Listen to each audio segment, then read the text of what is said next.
Every time I've had a tie on this week. Oh, I feel underdressed. I know.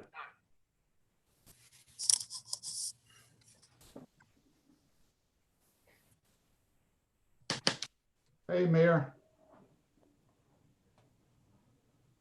Okay, Mayor, you may begin when you're ready. Good evening and welcome to the Matthews Town Board meeting. Tonight we're going to start with our pre-meeting. I'm going to dispense with the introductions until our 7 o'clock meeting. But in our 5:30 meeting, we're going to discuss employment, hiring practices, and recruitment and retention policies. And Hazen, you want to open this, or? I guess the only thing I would say, Mayor and members of the board, is, we spent a little bit of time recently just talking about the town of Matthews and kind of our diversity. And I think it's been somewhat of an interest to the board to find out, like, what's the hiring practices look like in Matthews? And I think Tanya's going to lead us through that discussion. Okay, Tanya. All right, thank you. So tonight I am going to discuss with you our hiring and recruitment practices. I'm going to share my screen. Let me see my PowerPoint. Does everybody see that? Yes. Okay. All right. So if you have any questions along the way, of course, feel free to stop me and we'll just jump right into it. So first of all, what's HR's philosophy around the way we hire? So basically at the town of Matthews, we believe in creating a diverse and inclusive workforce where our employees' differences are respected, their individual contributions are valued, and their perspectives and knowledge are used to enhance the service we provide to our citizens of our town. No employee or applicant of employment shall suffer discrimination based on race, color, religion, sex, national origin, age, disability, genetic information, military membership, gender identity, sexual orientation, or marital status. So this is it's the philosophy that HR uses in all of our hiring. So just to set a little bit of groundwork, we always hire the most qualified applicant. We do not consider race, color, national origin, sex, or any other protected classification when making our hiring decisions. And as we talk about this and we talk about our desire to further diversify our workforce, I want to make one thing perfectly clear to everyone, that all of our employees that have been hired have earned their position through a competitive interview process. They did not get the position for any reason other than they were the best qualified applicant at the end of the day. So I don't want to take anything away from anyone who has a position with the town and make it seem as if they were hired for any other reason, because that's not how we run our hiring processes.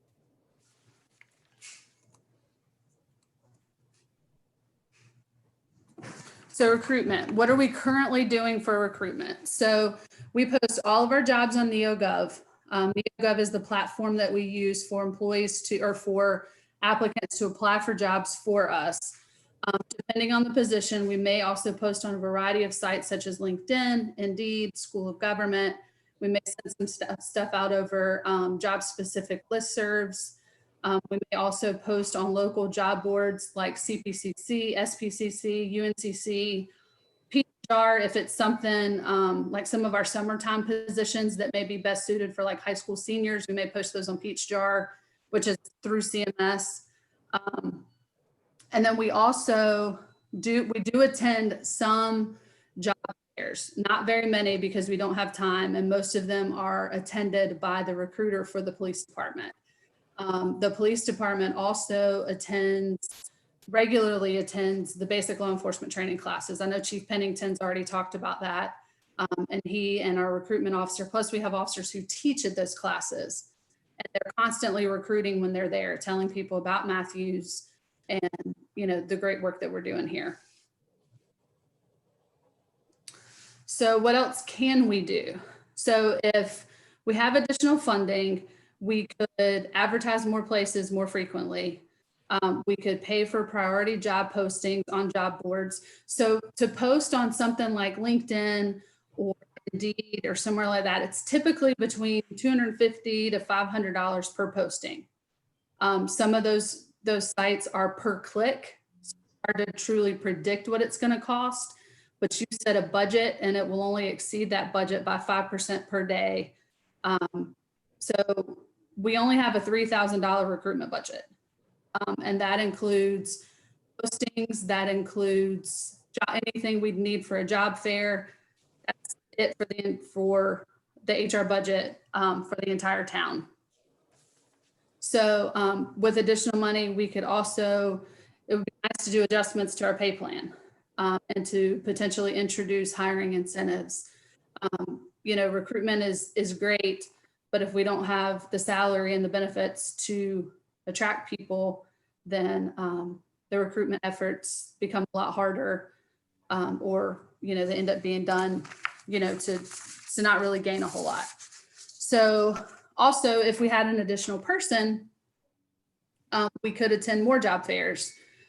We could allow that person to go out and make meaningful community connections to, again, get, the town of Matthews as an employer out in front of people more often.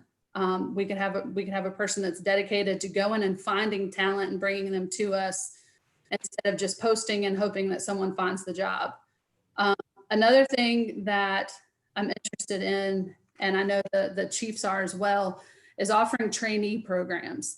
So, employees, especially in police and fire, have to have credentials and be certified before they can be a police officer or firefighter. Those programs can be expensive.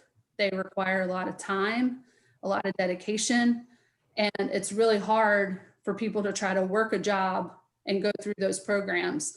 But there's not everyone can just quit their job and go, for a certification program, especially, when we're talking about finding and hiring minorities. So offering a trainee program where we could not just sponsor them through the program, but they could actually be our employee as they go through either the BLET program or as they go through the fire program at the local community colleges, actually pay them, match them up with a police officer or firefighter that can help them with a study, study time if they're struggling in one of the subjects, or, just be cheerleaders and supporters of them. And then they're going to have a much more vested interest in us once they complete those programs successfully, because we've invested in them first. I think that would be a very powerful tool for us to be able to bring people in the door who are interested in the job, but just can't make it work, not having full-time employment while they go through those programs. Can I ask a question real quick? Absolutely. Do the college job boards like CPCC and UNCC, do they charge for listings? They do. Most of the time, they do not charge. Okay. I also have a question too, Tanya. Okay. Did you say the budget for the whole town is $3,000? Is that what I heard? That's the money that's in HR for recruitment. Why we have never put more than $3,000? That's not enough to do nothing with. No wonder we're not getting nobody. I mean, hey, we give more to that to some of the auxiliaries just to help them out. But if we're going to be serious about recruiting, what you're saying is pitiful. No wonder we can't get people to come because nobody's out there. But certainly, that was one of the questions they asked Hazen the other night about recruiting and having more people in HR. And I think it was a valid question that if we're going to be serious about getting minorities and other people to stay here, then we got to put some skin in the game and really be serious about that. But also, I see about this trainee program, especially with the police and fire. Now, if we got people that's with the police and with the fire that the town is sort of backing, when they complete this, would that give them a chance to be hired as a full-time fire or police officer? Yeah, absolutely. So the way I see this program is, and through conversations, of course, with the chiefs, is they are our employee when they start BLET or the fire program, and then we support them through it. We buy their books, we buy their uniforms, we pay the tuition gets waived if we're sponsoring them. Okay. So, and then once they complete the program and are certified, they are no longer a trainee and they're our full-time employee. So long as they achieve the certification, they're guaranteed a job with us when they're done. All right, thank you, Tom. Yep, you're welcome. All right, so next slide, retention. Why do employees stay? So research done by the Society for Human Resources Management says that these are the main five, it's a big survey that they did, the main 5 factors that people stay with their employers is respectful treatment of all employees at all levels, compensation and pay, trust between employees and senior management, job security, and opportunities to use their skills and abilities to work. So the reason I have the top 2 in bold is those are the 2 that I want to talk the most about today. I think number 3 kind of folds into number 1. If you have, respectful treatment of all employees at all levels, then trust to senior management should kind of follow right along with that. And the other 2 are very important, but we only have a certain amount of time tonight. So as far as respectful treatment of employees at all levels, so what we're currently doing is diversity training.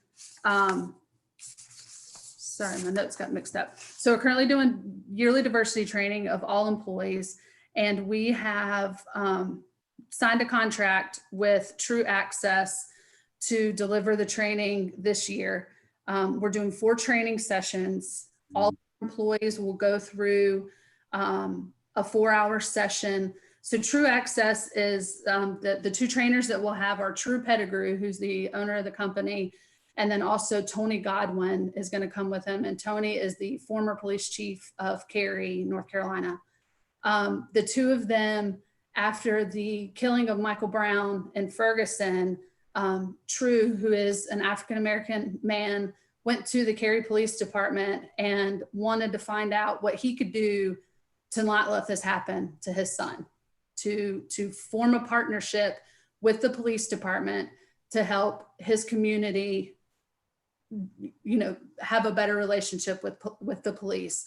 So they started a program 6 years ago that is doing amazing work up around the Triangle area. So True and Tony are going to come down and do training for us. We are going to dedicate 2 of those 4 sessions to police, just because of the hyper focus in the United States on police right now. We think it's very important that they have a session of their own where they can truly talk about what they're facing. The content will be the same. The common language that's developed will be the same as the rest of the town. But through talking to True and Tony, we think it's very important for police to be focused on police issues. So 2 of the 4 sessions will be for police. The other 2 will be for the rest of the town employees. The other thing we started last fall, late summer, early fall, was including a diversity and inclusion video in all of our orientation sessions. That's been limited because of COVID, because orientation's weird right now. But once we get through all of this, we're going to have all the new people that have started back, and we're going to do all of the training that they did not receive in their orientation that's normally in orientation to catch them up. And one of those things is this diversity and inclusion video, because we want to set a level playing field when employees are coming into the organization, so they know what we expect of them, and they can get a good start. With additional people, we could do an even more comprehensive diversity, equity, and inclusion plan. I don't want you to think that I'm not working on that, because I absolutely am. But if we had someone who was dedicated to some of this work, it could be even better. Obviously, that would include the annual training. The other thing that I'm already looking into are the periodic check-ins. So through True Access, they do what are called RAP sessions. They started them in barbershops in the Triangle area, and they have seen amazing, amazing stuff come out of those. And as a result, Cary asked, could we do this with our employees? And so Cary's been doing them. Holly Springs does them. There's several towns up around that Triangle area that currently do these. So we're looking into them and seeing if that's the right fit for Matthews. If it's not, that's okay. We'll find something else. I do believe that periodic check-ins and safe spaces to talk about these sometimes difficult subjects is very important. And it needs to go beyond one time a year in a training room. So also with additional people, again, those community connections can be very powerful if, you know, we have time, someone has time to go out and make them and truly make them meaningful. It can be very impactful for the town, I believe. Tanya, Yes, sir. when is that scheduled for the town employees? So we do not have it scheduled yet, simply, we have the contract signed, it's happening. But we're waiting to see what the governor does with phase 2 versus phase 3 on September 11th. Because I believe this training is much more impactful than it is on Zoom, in person versus on Zoom. So I really want to have this training in person if we can, which we can't right now with the 25-person limit. But if all that changes on September 11th, then we'll get it scheduled ASAP. If something happens and we don't go to phase 3, I will go ahead and get it scheduled on Zoom because I don't want to delay it much longer. Also, I'm a firm believer, if we're gonna have our employees do something, and certainly as commissioner, I know the last time I was there, I wanted to participate, and I thought it was very meaningful as us as commissioners that we'd be a part of whatever we are giving to the town. We are asking them, if we ask them for diversity training, certainly I would like to be as a commissioner, and I would like, and I hope that my fellow counterparts would participate as well too, maybe just for the mayor and the commission. I'll let Hazen comment on that. Yeah, so Mr. Mayor, member of the board, that would be up to y'all. And if that's something y'all are interested, then we would reach out to this group and figure out a way to make it work. It's just 7 of us, and I know we did the last time, and I thought it was very beneficial to the commissioners so that we can say that we know what the town is giving to all of the employees because we've been through it as well too. Mayor, I can tell you, I want to be a part of it. I don't know about anybody else, but I do. Can we go back to a full gallery view? Take the presentation down. Yeah. Thank you. Uh-huh. Are there any other questions for Tanya? I have a question. Probably should know this as mayor, but I don't. Tanya, how many people work in our HR department? Are you the HR department, or do we have how many? So I'm the HR director, and then we have an HR specialist. And then Chelsea, the lady that sits at the front desk in the morning, is also part of HR. So she's part-time. So it's 2.5 of us. Chelsea mainly manages our dental, and then the rest of her duties are all front desk duties. So. And by nature of this presentation, do you think you need additional people? Well, it depends on what the board's desire is of how deep you want HR to dive into this work. If you just want me to post jobs a few more places, or, you know, give me money to post jobs at these places all the time, then, you know, Susanna can manage that. If we're wanting better attendance at job fairs, if we're wanting someone who can actually make meaningful connections in the community and elsewhere to attract people to come to Matthews, then I would need another person to do that.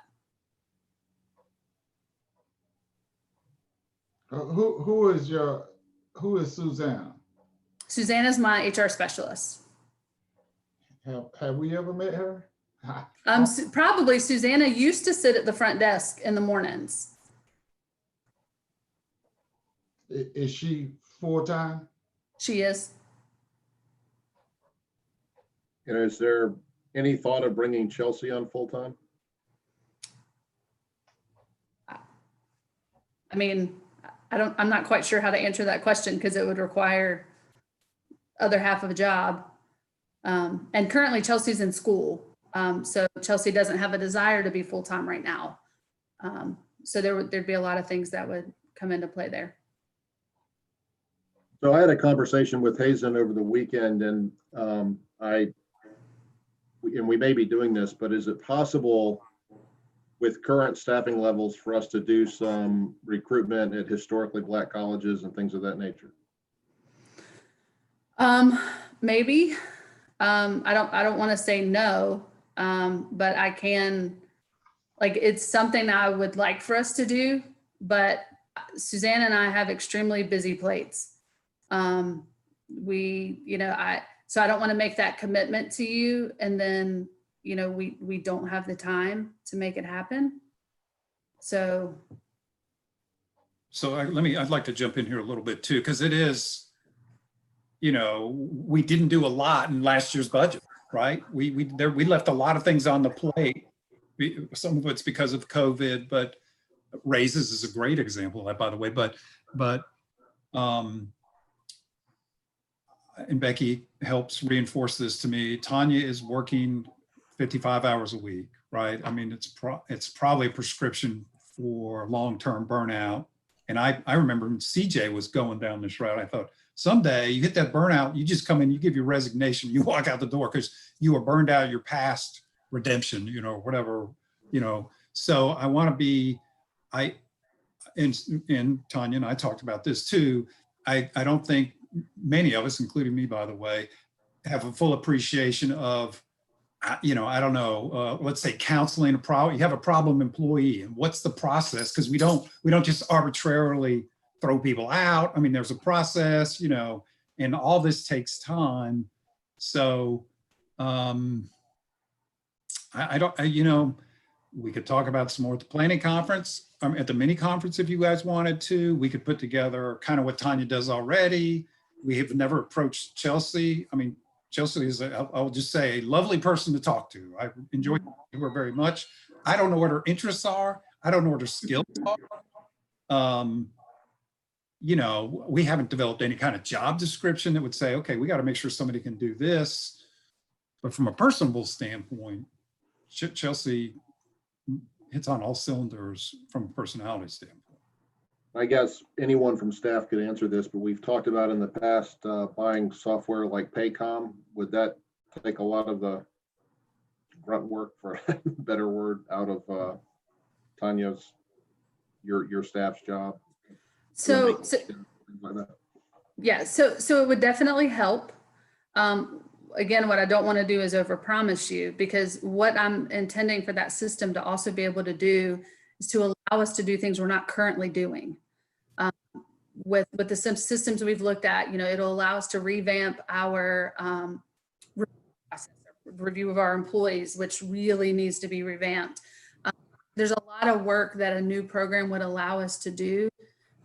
While Suzanne is going to save a lot of time in certain areas, it's going to create more work for her in other areas of managing the system and making sure things work properly. So a system will give her more time to do other work we haven't been having time to get to. That's also very important. Yeah, I think the sell point on that software is that you're pushing some of that work off on the employees. Yeah. They call you and say, how much vacation do I have left? And they can just look on their phone and determine it automatically, or whatever. And many other questions. How much money do I have in my whatever? Also, to Mayor Hazen, that was one of my things when I was on the board earlier. We did not have an HR department, and it just blew my mind that a town our size, and then back then I think we were like 140 some employment without HR. So Tanya, I know 2 years is not a lot of time to really get a HR, and with all the employees that we have, I think, Hayes, you said 157 employees now, and that it is.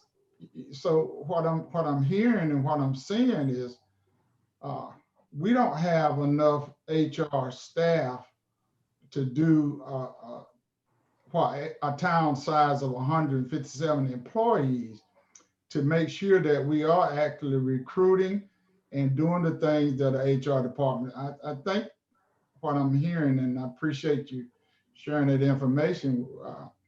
If we're gonna be serious about HR and about the town of Matthews and recruiting and make sure that we are diverse. Because one of the things is me as a person of color, when I look at the whole gamut where we make up of the town, we're lacking. We're lacking in diversity. Now, I can tell you, Hazen was right. In the last 5 years, we have made a strong effort in trying to make it, but majority of that come through the police department. And I always tell you, I can see that Clark has done a wonderful job and is doing a wonderful job in making sure. But we got 5 other department heads that need to get on board as well to make sure they're diverse in their departments as well as Clark. And I don't want the whole soul of the town of Matthews to rest on the police department, which I know that's a hot item, but there's other parts of the town that need to show some action plan as to diversity. And Tanya, my hat's off to you with the limited staff of what you got. It's unfathomable. I mean, because even as a church with my church side, I knew I had to have an HR department, even with my staff or the board that I have at the church. You got to have that. We're talking about people with retirement, or salary, harassment, and making sure that you're hiring and paying and people doing things right. You just got to have it. And so that's my take, that we're just understaffed. And I think the board and just need to look at finding some money to, if we're gonna do this, let's do it right and put some money in it to make sure that we can do what we need to do to be fair and equitable. And that was what I ran on, and that's what I stand on today. Being fair and equitable, make sure that Matthews do what we need to do is right. And if I can just jump in here, I just want to say, I just speaking to the other department heads, and I've been here a couple more years than Tanya as well. I do think that this is important to all of our department heads. I think that they're all very committed to this, but a lot of it does just come down to resources. So when a department head is reviewing the applications that they've received, that pool is already kind of locked. And so then they're looking for the most qualified applicant out of that pool. And so I think what we would love to see, whether that's, again, discussed further at the mini planning conference, or what we can eventually do with the department, is to bring somebody in to really drive that effort in on the front end and really be focusing on building as diverse of a qualified applicant pool as you can possibly receive for every position. And then it gives the department head, in coordination with HR, the ability to still be selecting the most qualified person for the job, but you've got more to choose from, hopefully. But without somebody who can really put in that effort, it takes time. I think sometimes it's like, oh, we'll just go post, but to log in and create accounts and create the ad and pay to post it and all of that, it's not unusual for that to take an hour on a single site just to get something posted. They then have to review it, and there's back and forth. And so it just kind of eats up your day very, very quickly. And so having somebody who's got the budget and the time and attention to make it a core priority of their job, I think it really just kind of rounds out the efforts. And then in theory, we should be getting the outcomes that we hope to find on the other side. But ultimately, it's just about whoever's the best and the brightest. And the further we can reach into those professional communities, the more likely we are to find super qualified people for all of our positions. So it just takes time and effort. But I just want to be clear that I do think our departments understand that and all very much want that. We are just dealing with limited resources right now. Commissioner McCool, did you have a comment, sir?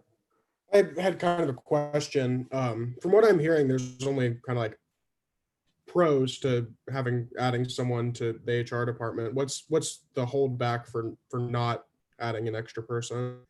Is it purely money, making the money work, or is there a combination of other things? Okay. Go ahead, Hazel. Well, it does. There's so many competing needs, right? I think about paving, right, as a poster child, or a deputy fire chief. I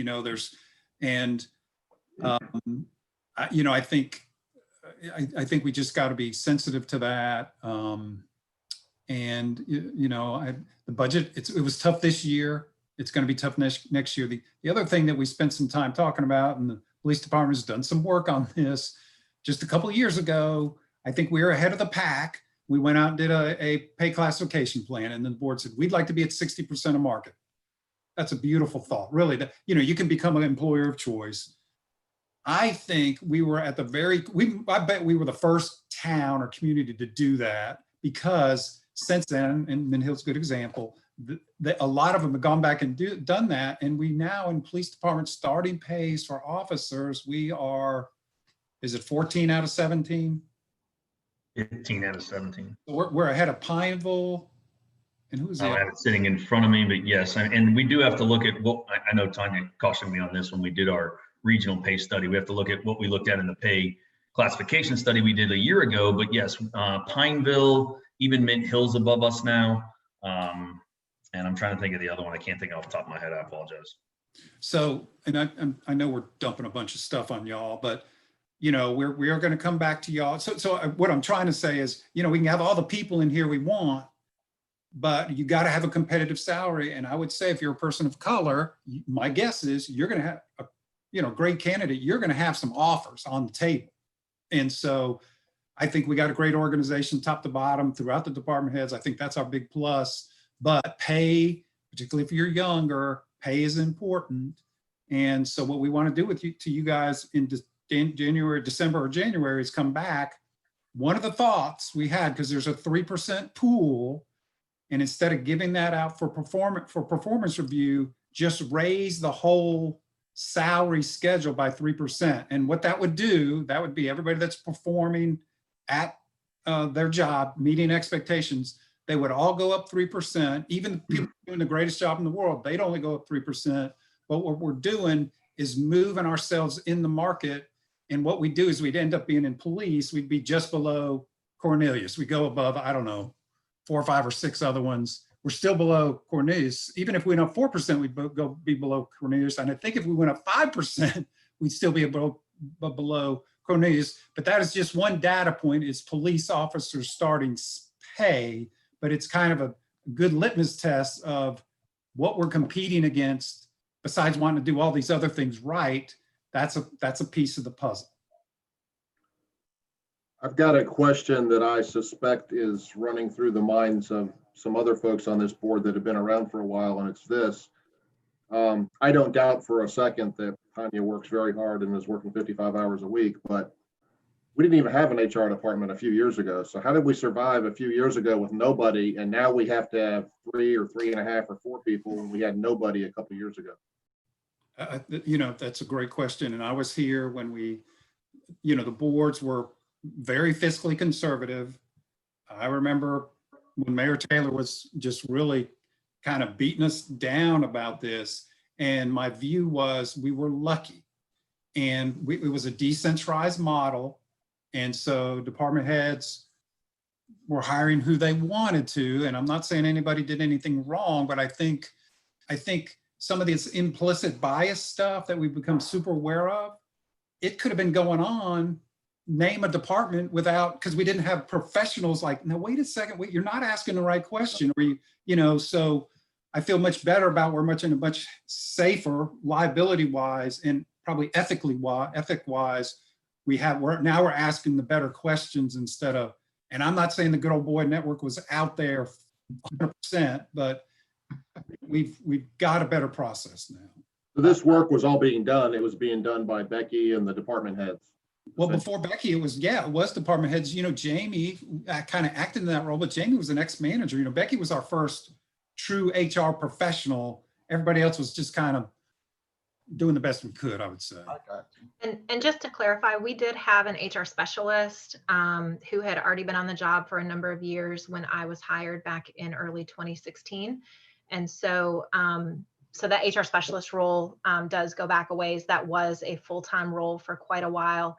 But essentially it was paper processing. It was the address updates. It was the retirement updates. It was coordinating interview processes.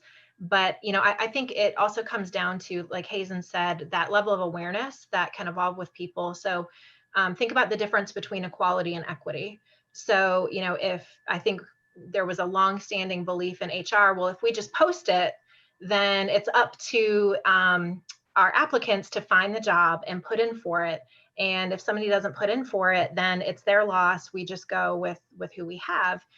That would be equality. But if you think about the equity, you know, that may involve a little bit more of a deeper reach out into the communities that we're particularly interested in drawing from, whether that be professional organizations, particular minority organizations. And so that takes just that extra bit of work and funding in order to do that, to get the results that you're really looking for. And that's just something that I think is evolving in the HR profession over, you know, the last number of years as well. So we have had, you know, some full-time work in this area for a while. So it's not from zero to 3.5. Just want to make sure that we're clear on the staffing that we had. And when I was hired, it was expected that my job would be probably 50-50 on the HR versus the assistant town manager side. And it turned out that HR took up a bit more time there for the first couple years that I was here, which allowed us to create Tanya's position. And the other comment I want to make that I think Hazen's made a couple times jokingly is our October mini planning conference is rapidly becoming a really big deal. And it's we may be expanding the number of hours to discuss all this stuff in October. Are there any other questions or comments? Commissioner Urban? Yeah, I mean, Tanya, can we reverse engineer this a little bit? And let me ask you, let me spell these out first. What is our normal turnover? So, I mean, do we have such a turnover that, by God, we got to have someone recruiting all the time? So what's our turnover? What is our retirement rate here? So, you know, in my mind, you know, is it justifying having a full-time human resource person because our turnover is so low and the retirement is sparse? But maybe that's not the case right now. So my point would be is, would we not look to third-party freelance folks that would look at going out to colleges and technical schools and doing different things and beating the bushes for applicants versus having it done in-house? Because I'm just wondering, you know, really retirement versus turnover versus having enough for that additional person. So I haven't paid with COVID. I haven't paid a lot of attention to some of these statistics I normally pay attention to lately. And unfortunately, our current system does not just pull these statistics for me. So I can't tell you exactly what our turnover rate or retirement rate is right now, but I can tell you today, Susanna came into my office and gave me a high five because for the first time since I've been at the town for 2 years, we have public works fully staffed. The police department is never fully staffed. Right. The fire department has had some turnover recently. We are constantly hiring. What we're hiring for, obviously, you know, ebbs and flows. I hope now public works is good for a little while, but we're always going to be looking for police officers and telecommunicators. And having more people out there that can do the work just increases our chances of improving our applicant pools and getting us those even better candidates. Chief Pennington. I just want to kind of back up to, first off, thank you, Commissioner Whitley, for the encouragement that you're providing me and to the police department. But I just want to reinforce, there's nothing that happens in that police department as far as hiring or discipline that Tanya does not have some input in. So her time is so stretched and it's so thin because she has so many different responsibilities. And there are 86 employees, or at least 86 staff or funded locations or positions inside the police department that Tanya sits on every hiring process with me. Every police officer that gets hired, we do a 1-on-2, I guess. They come in, they sit with Tanya and I, and we get to interview them. So I can't say enough about all the progress that we've done in the police department has been because of Tanya's assistance. And I do want to include Hazen and Becky in that because we've been doing that since the day I walked in the door. And I think it's paid off significantly. The way we do our hiring process, the review of our questions, the review of our application process, down to the 1-on-1s or the 1-on-2s, whatever you want to call them with Tanya and I think that's why we are getting such positive employees or good employees coming in. You saw today we swore two new employees in this morning. There was supposed to be a third, but unfortunately due to some travel and those issues, we'll probably be swearing him in a couple of weeks. But again, it's a very diverse pool. So I just wanted to reinforce that. I know Rob and I have had, Chief Kinneberg and I have had several conversations about the work that Tanya and that HR department does for us. They are stretched thin. Just between the fire and the police department's hiring and discipline process, we can't say how much we appreciate them. I appreciate that, Chief. And this is my take, and this is where I'm sitting. And Hazen, you said it before we had HR. When it came to filling these positions, the head of those departments with applicants and look at it, and so what John Irvin asked was true. We don't have a big turnover here, and so once a position get filled with younger people, that position is going to be there. And so what I see, and it don't take a long to look, if you look at the whole gamut of the town of Matthews, that all of the head departments, the assistants departments, and even down to the third level are all white males or females. Now the town has done a good job in making sure that we have qualified people to fill these positions. But before Tanya and Becky, now I have full confidence in both of them. And Becky and I came on together, and I can read people pretty good and making sure we do, but do what's right and do the right thing.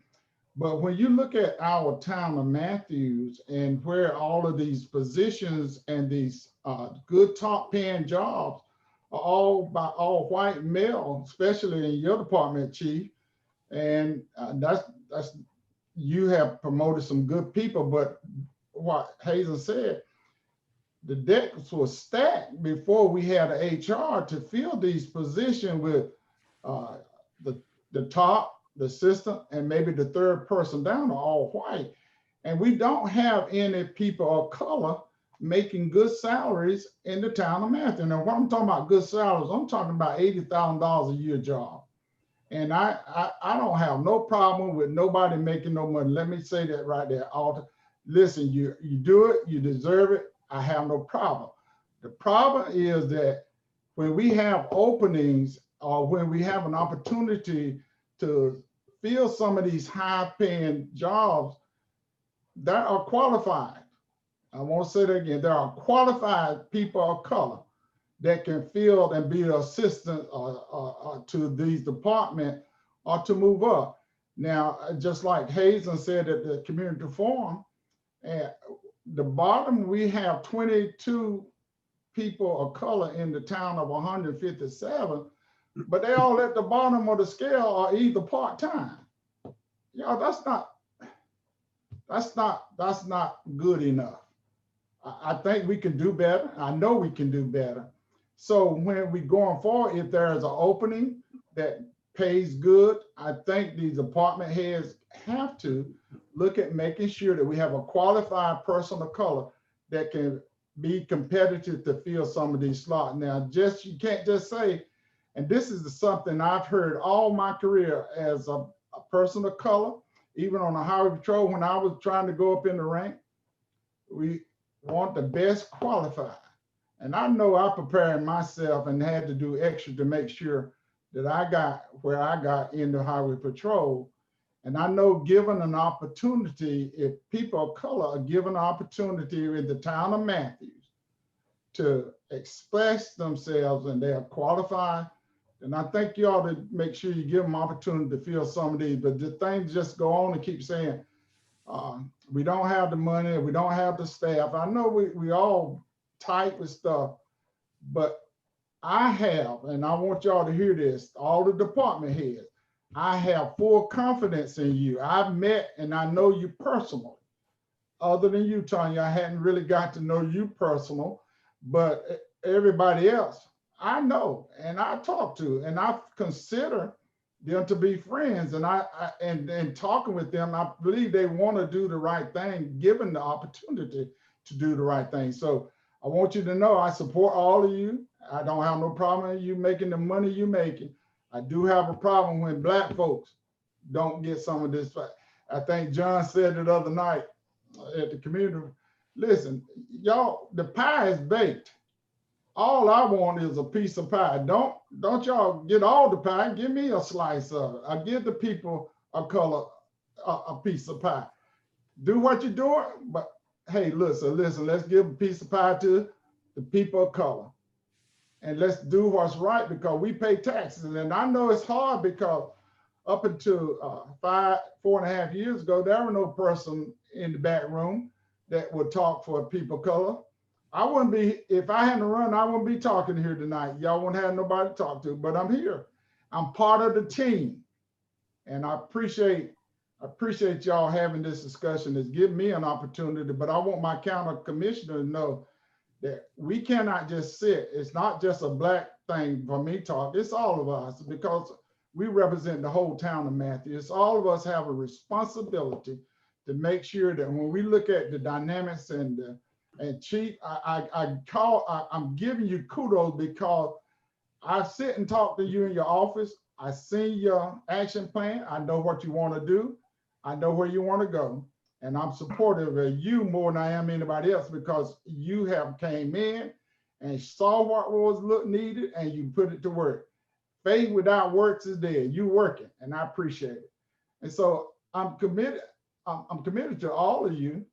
I just want y'all to do the right thing. Just do the right thing and we're good. And I just want my counterpart to know that this ain't just a black thing for me. It's all of us commissioners. It's all of us have a responsibility to everybody treated male, female, black, Jew, Gentile. We all supposed to be treated fair. And that's what we're standing on. Thank y'all. Thank y'all for listening to it. I do want to make a quick response is, so I appreciate everything Commissioner Whitley said, and I can use 2 examples. So when we did the police chief hiring process, we cast a very wide net, and the second candidate was an African-American out of Onslow County. And that's also true of the finance director. So there was, or at least in those 2 examples, a diversified pool. But again, most qualified people were Beth in one case and Chief Pennington in the other. Larry, I'm sure you're not just specifically talking about black. I'm sure you're open to Indian, Asian, Hispanic, the whole realm. Am I not correct? Or you? I did say people of color, but I did say black folks too, John. Yes, you're right. You're exactly right. I'm talking about people of color because I think, correct me, Clark, you had 1 Hispanic in your department now? That's correct. Yeah, and I know how important it is this day and time. You need somebody Hispanic language that can speak Spanish and that can communicate. I even got one on my staff in the daycare so that we can have that as well too. But yeah, you're right, John. It's not just black, but certainly that black people as well too, John. That's what I'm speaking on. Commissioner Miller, you have a comment? Yeah, it should be noted also that we did hire a black human resource director, and that's a department head. So we would have had, how many department heads are there? 8. So we would have had 2 or 25% black. And after she was hired, I don't remember how long she lasted, maybe a year or whatever, but 7 months. How many? 7 months. Okay. Well, it's not like they didn't try. As I recall, I think Becky hired her. I don't know all the details because we don't interface with human resources that much, but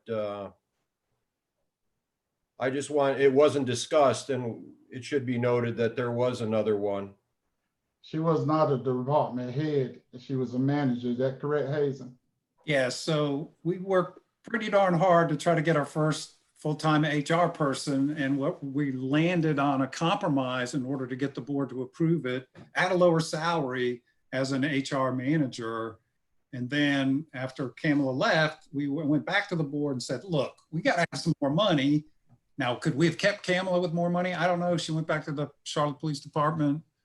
But you know, that's how it evolved.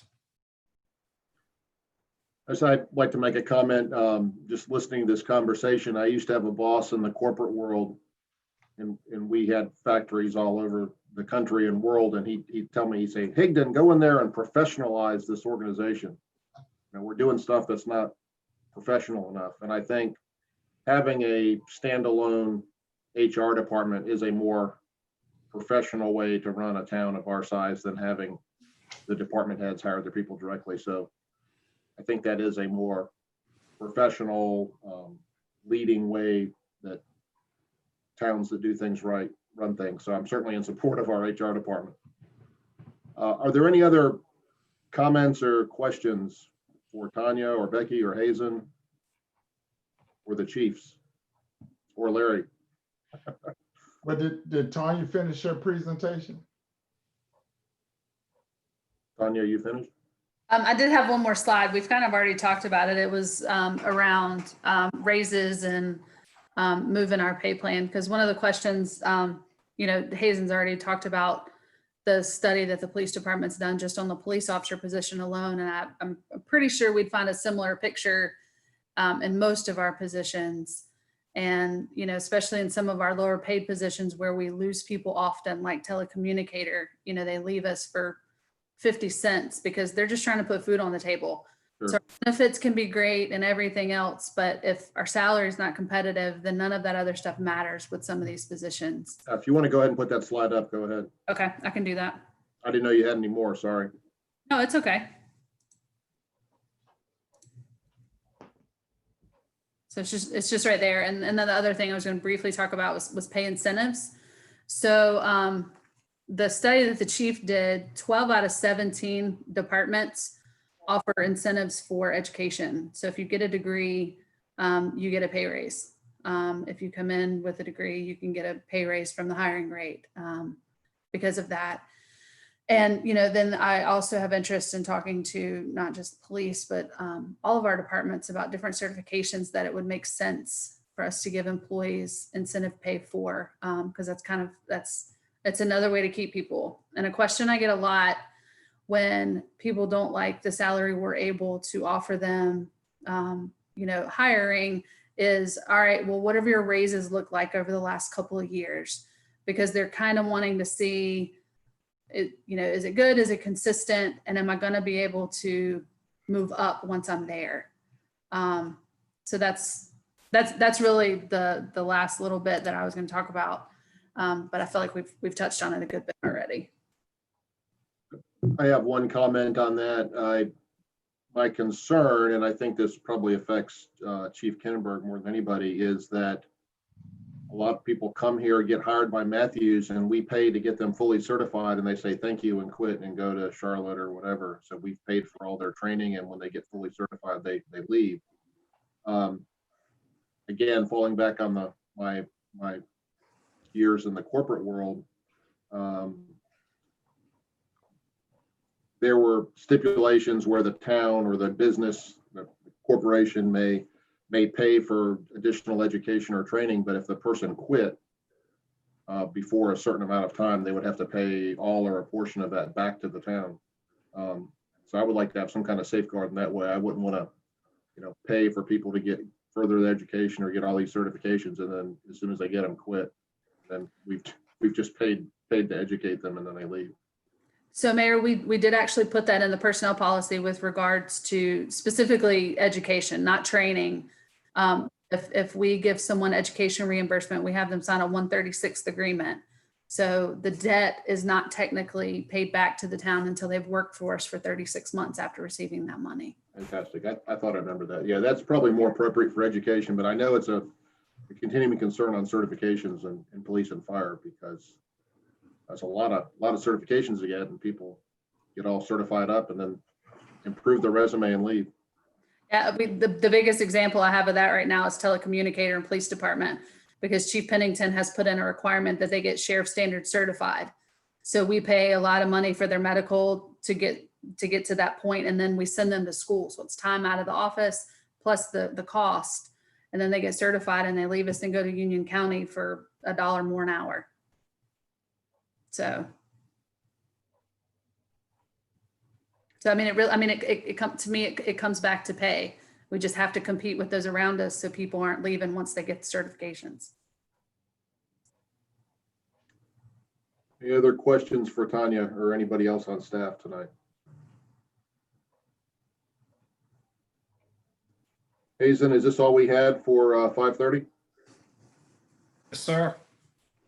Okay, so I guess we can take a little break here. Maybe everybody log back in at 6:50 or 6:55, something like that.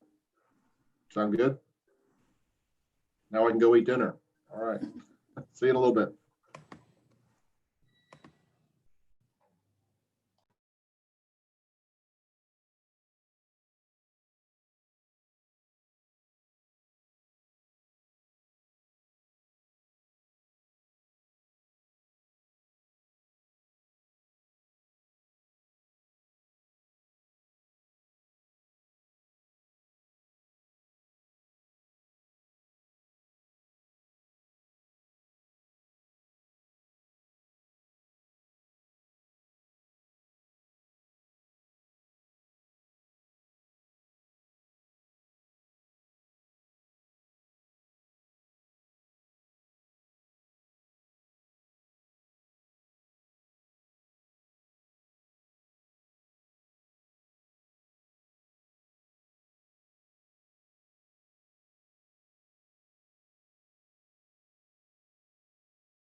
Hey, Bob, this is Lori Canapino. I just want to make sure that you're comfortable and that your mic is working.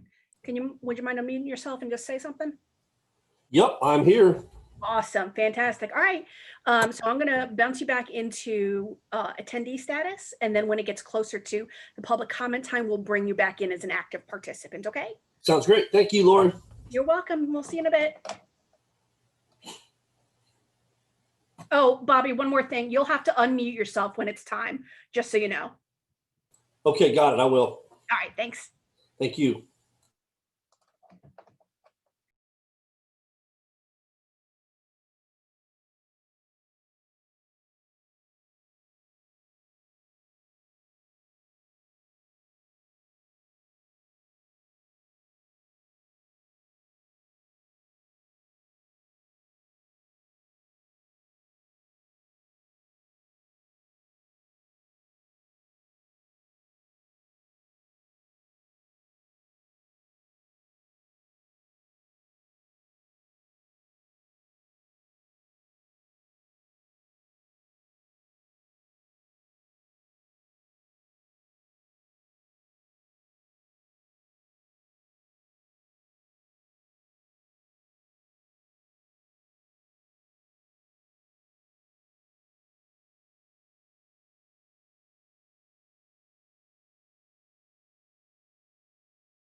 For the person who is signed on as Luke, is that you, Reverend Mabry? Yes, ma'am, it is. Excellent. Thank you. Okay, I'm going to just add your last name to this, and we'll bring you over as an active participant when your item comes up.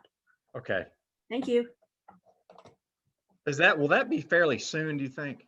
It is. You're right at the top of the agenda, so you're going to get out of here pretty promptly. Thank you, ma'am. You're very welcome. Appreciate it. Absolutely. I think I'll delay it for about 3 or 4 hours just to bother. John, you're going to filibuster something, John? Yeah, I was going to read the Encyclopedia Britannica. Yes. Yeah, that's a good idea. Yeah, but just Okay. do the phone book. Just go for Yeah. Okay. go for it. How you doing these days, John? I'm doing fine. Good, good. I can't see anybody. Am I supposed to be able to see anybody? Not Nope. yet, sir. Not yet. When you come over as an active participant, you'll be able to see everybody. Okay. So I'm actually going to I'm going to mute you, and you'll be kind of set aside for a couple minutes. Okay.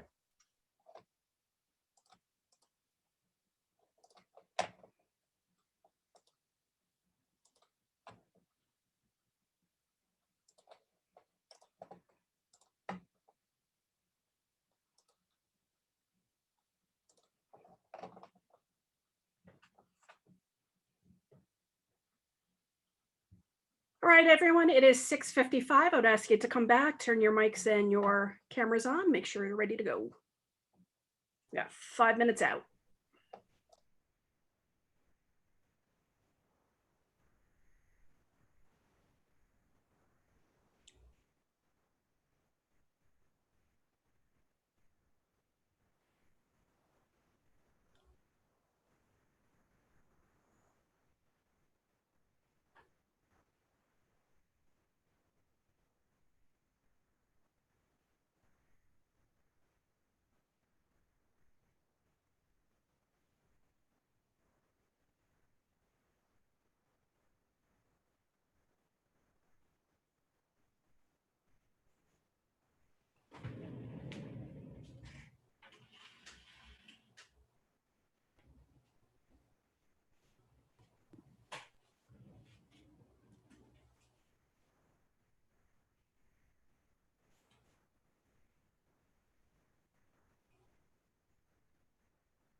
Mayor, do you have the run of show and that proclamation?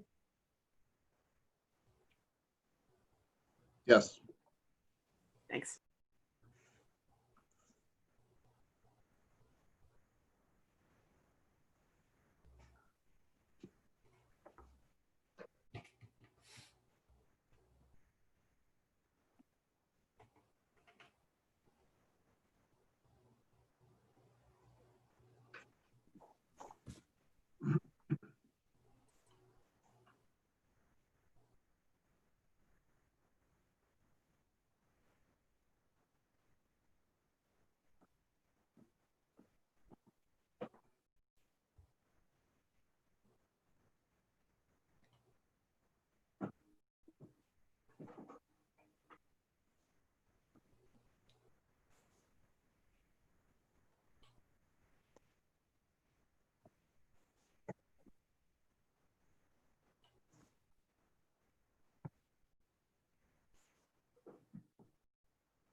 Reverend Whitley, can you come back and turn your camera on, please? We're getting close to meeting start time.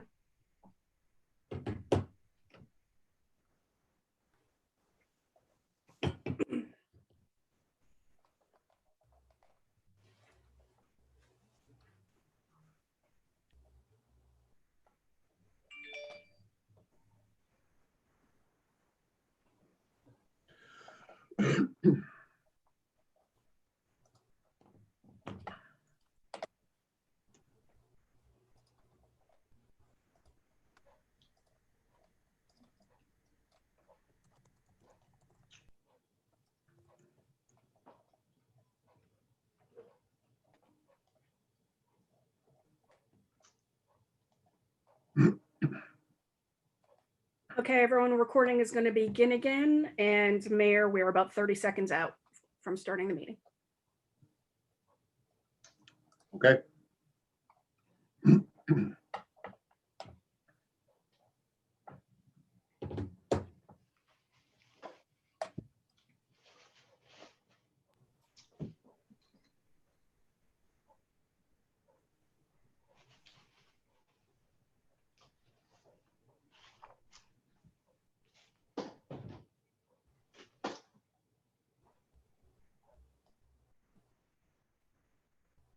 Mayor, you may begin when you're ready. Okay, thank you. I'd like to welcome everybody to the August 24th, 2020 regular Town of Matthews Board of Commissioners meeting. We did have a earlier meeting this evening at 5:30 with our HR director, Tanya McGovern, and I want to thank her for the presentation she gave on the hiring practices here in the town. I want to remind everybody that this Meeting will be held remotely due to Mecklenburg County's COVID-19 Safer at Home order, and it will be conducted remotely using the Zoom platform. Town of Matthews is committed to transparency and robust public participation during these challenging times. I will remind everyone that the mayor and commissioners will vote on each item by roll call vote, meaning each member will be polled to individually state their vote for the record, and they will also raise their hand to virtually indicate their vote. I'd like to start by introducing our participants tonight. We have Commissioner Ken McCool, Mayor Pro Tem Garner, Commissioner John Urban, Town Attorney Charlie Buckley, Commissioner Jeff Miller, Commissioner Dave Bland, Commissioner Larry Whitley, Town Manager Hazen Blodgett, Assistant Town Manager Becky Hawk, Town Clerk Lori Canapino, our Planning Director Jay Camp, our Chief of Police Chief Pennington, our Public Information Coordinator Maureen Keith, and our Fire Chief and EMS Chief Rob Kinnenberg. We'll begin tonight's meeting with an invocation or moment of reflection from Mayor Pro Tem Garner.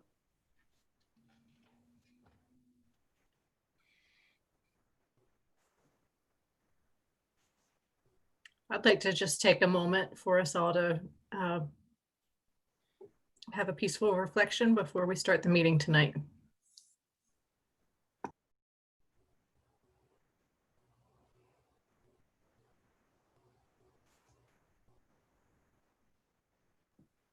Thank you.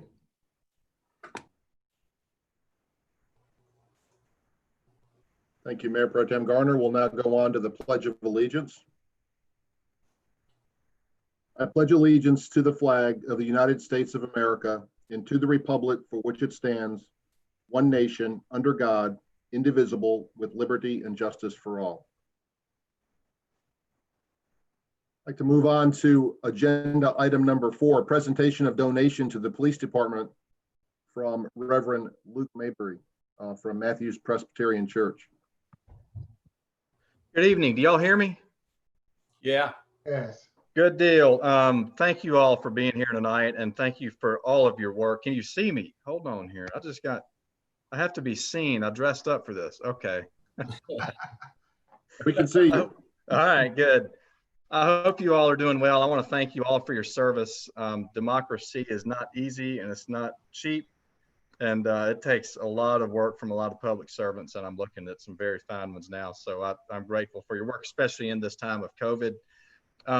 The faith community, so that specifically being Matthews United Methodist, Mount Moriah Missionary Baptist, Matthews Presbyterian First Baptist, and Cross and Crown Lutheran, generally get together to do what's called Hug a Cop. So that's every year. It was supposed to be this past Saturday. We always hold it at Mount Moriah Missionary Baptist Church. It's a fish fry and a way to show appreciation for law enforcement. So we couldn't do that this year, unfortunately. So we couldn't do that in person for obvious reasons, but we did want to go and present the Matthews Police Department, all officers, with a lot of gift cards to Chick-fil-A. So it's a bad day for chickens, but it's a good day for Matthews Police Department. So we got $10 gift cards. I think we got 90 of them, and we distributed those by the department today. So Chief Pennington has those now. And so Chief, we're just grateful for y'all. We're grateful for your work. We're grateful for all the work that your officers do. So much of it goes unnoticed. And, you know, we come from a faith tradition where we believe God created order out of chaos, and y'all help maintain that order. And you do a fantastic job of it. And for that, we're grateful. So be sure to distribute those among your officers, pass along our gratitude to them. And on behalf of all the faith community and the 5 churches that I mentioned, I present those to you, and I thank you for your service. Well, thank you very much. I can tell you that we're all missing out on the Hug a Cop campaign and the Hug a Cop opportunity, not only to kind of sit and break bread and to talk with the church members that come out and support us every single year, but we do appreciate these gift cards that you guys dropped by today, and they will be distributed tomorrow with your sincere appreciation. And honestly, we appreciate you guys so much. I know that this is what makes Matthews great, in my opinion. The amount of support we've seen from our community, from our faith community, from everybody that's stopped in to just tell us how much they appreciate what we're going through and what's happening in the world, and that they support us. And none of that, I will say, that is accentuated by our faith community and what you guys do for us every day. So thank you very much. Well, thank you, Chief. And I know that we're praying for you, and we're here should you need us. But God bless you all. Thank you all for your service tonight. John Urban said he's going to do a filibuster later, so I'll let him do that. I'm just kidding. Y'all have a wonderful night. Thanks for everything you do, and we'll be in touch. Thank you, sir. Thank you, Luke. Thank you, Luke and Mayor and Chief. I talked to Pastor Chuck, who was called out of town today, but I wanted to share with the board and those of you who may not know how this started.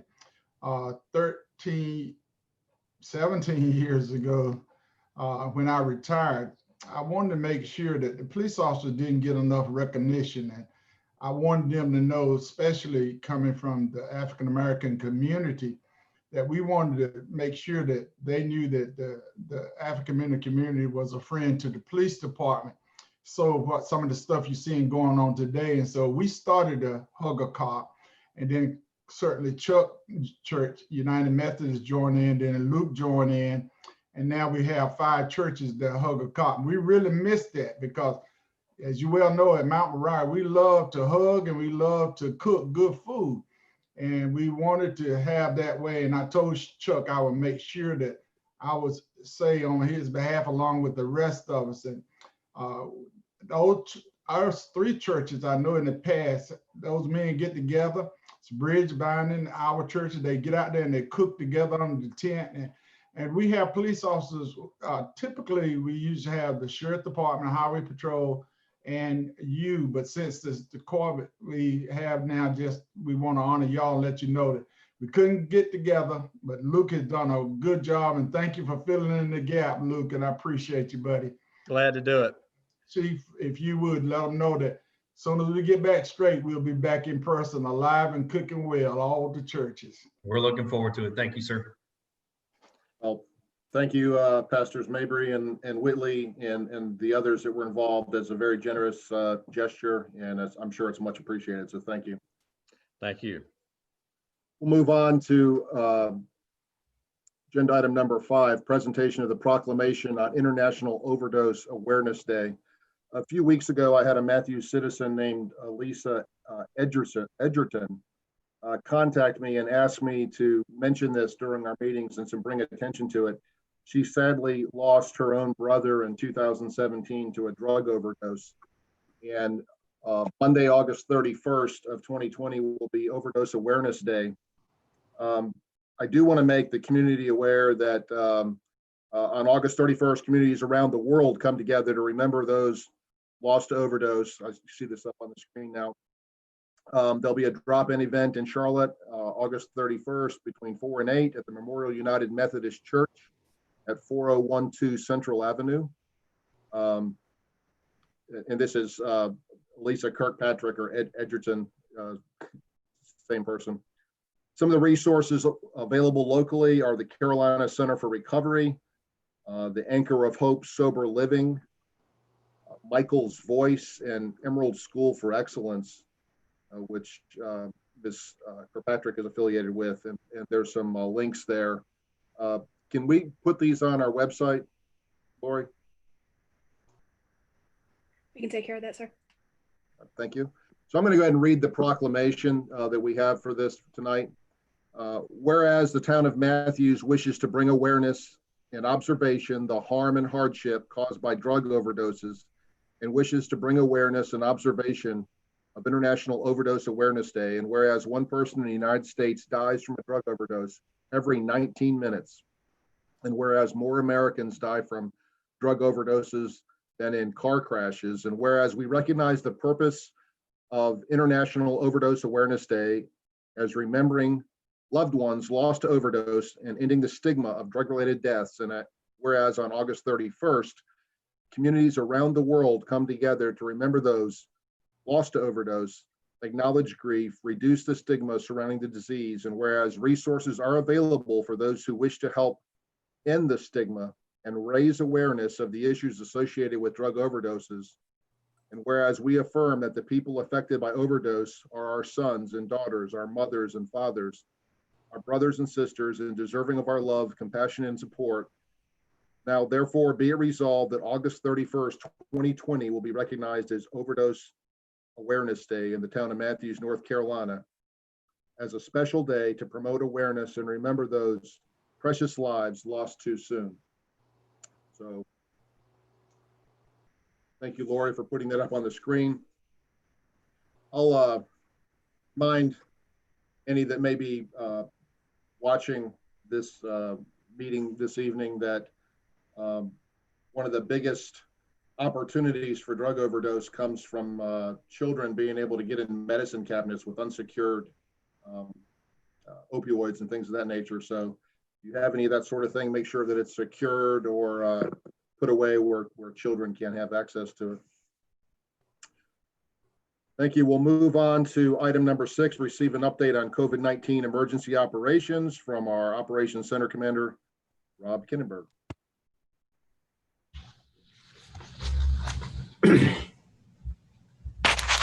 Good evening, Mayor and Council. Today is the 167th day that we've been officially dealing with COVID. Currently in Metcalfe County, as of this morning, we had 24,382 cases and 282 deaths. Again, I think we have to normalize some of the data and clear up some of the confusion. So over the last 2-week period, cumulative case count has decreased or increased, excuse me, by 9% in 14 days. The daily new case 7-day average, which the county reports on, is at its lowest point since June. So definitely some good news. Deaths have increased by 18%. Average COVID testing is running about 2,600 tests a day, continuing a trend of decreased demand for testing. We've had an 18% decline in the average number of COVID patients hospitalized, and the hospitalized COVID positive patient census, it is at its lowest point since late June. The social distancing index has seen improvement since the mask order went into place at the end of June, and but continues a gradual decline through mid-August.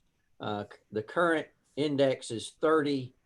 We were at 60 when the stay-at-home order went into place. So we've seen some positive signs, but some of these signs and indicators are a bit fragile. Town residences are in isolation in 54 different locations. Plantation Estates continues to deal with an outbreak in their healthcare unit, but case numbers are decreasing. Matthews received 50,000 masks as part of the Mask Mecklenburg project for donation or distribution to town residents. And to date, we've distributed about 5,000 of those masks. Emergency services continue to be stable, but again, are subject to the effects of a single exposure as we head toward the end of summer. We continue to monitor the impact of CMS's remote learning plan for schools on employees. We've explored setting up childcare for town employees who must work, but their children must be cared for. And we've been working with CMS and local nonprofits to establish what Corey calls learning pods as options for residents of the town whose parents have to work. The looming questions, will there be an adverse impact from the in-person classes at local private and Union County schools? Are the in the COVID matrix going to continue? When will gyms be able to reopen? With the 13th and 14th tropical storms being recorded, will the Atlantic storm activity continue, and what impact will that have on the Carolinas and the Charlotte area? What impact will this week's RNC have in Charlotte and on Matthews? Election-related activity is around the corner, including early voting, monitor selection and staffing. As of the other day, Matthews was slated to have early voting at Butler High School and a site to be announced by the election department. That's the end of my report. I'll entertain any questions you might have. All right, do we have any questions for Chief Kinnenberg? All right, not seeing any. We'll move on to the second part of this agenda item. Consider timeline. Mayor, I have a comment with the chief. Okay, go ahead. I'm sorry, I had mine muted. But Chief, I want to thank you. As of this coming Friday, Mount Moriah campus will be a site from Atrium Health for the coronavirus testing. We will be testing at Mount Moriah this coming Friday, the 28th, from 8 a.m. until 2 p.m. Until everybody that's in line that they want to test. But I just want to thank you, Chief. I think I asked for that a couple of weeks ago.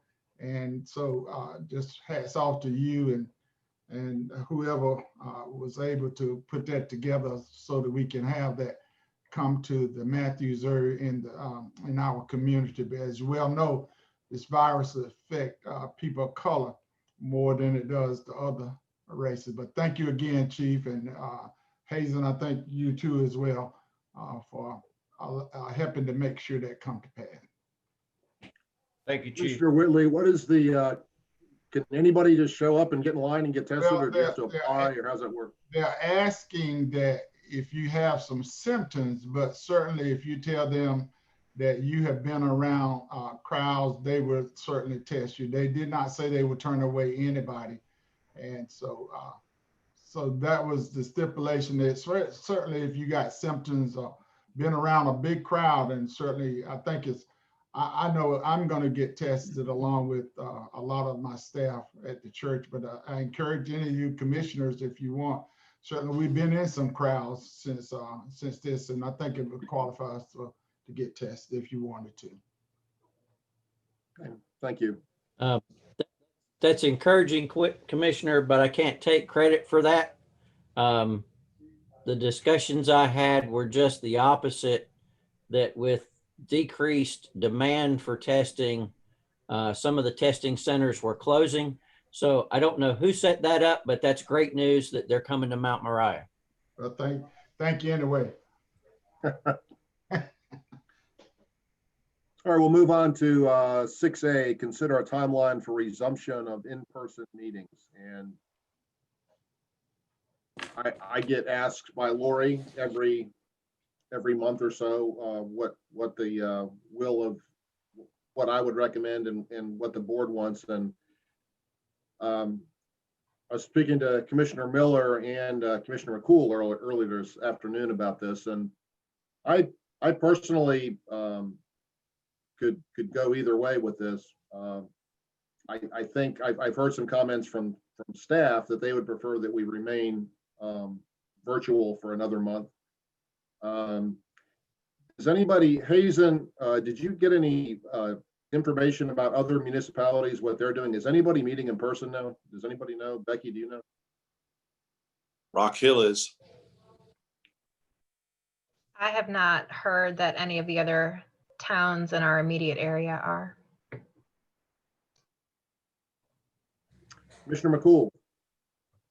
I just wanted to kind of touch on and kind of show which way I'm leaning. I think that we should start phasing into going back. And the reason I think that is this morning we saw a nationwide, the Zoom being down pretty much nationwide this morning with resumption of classes and so many people using it.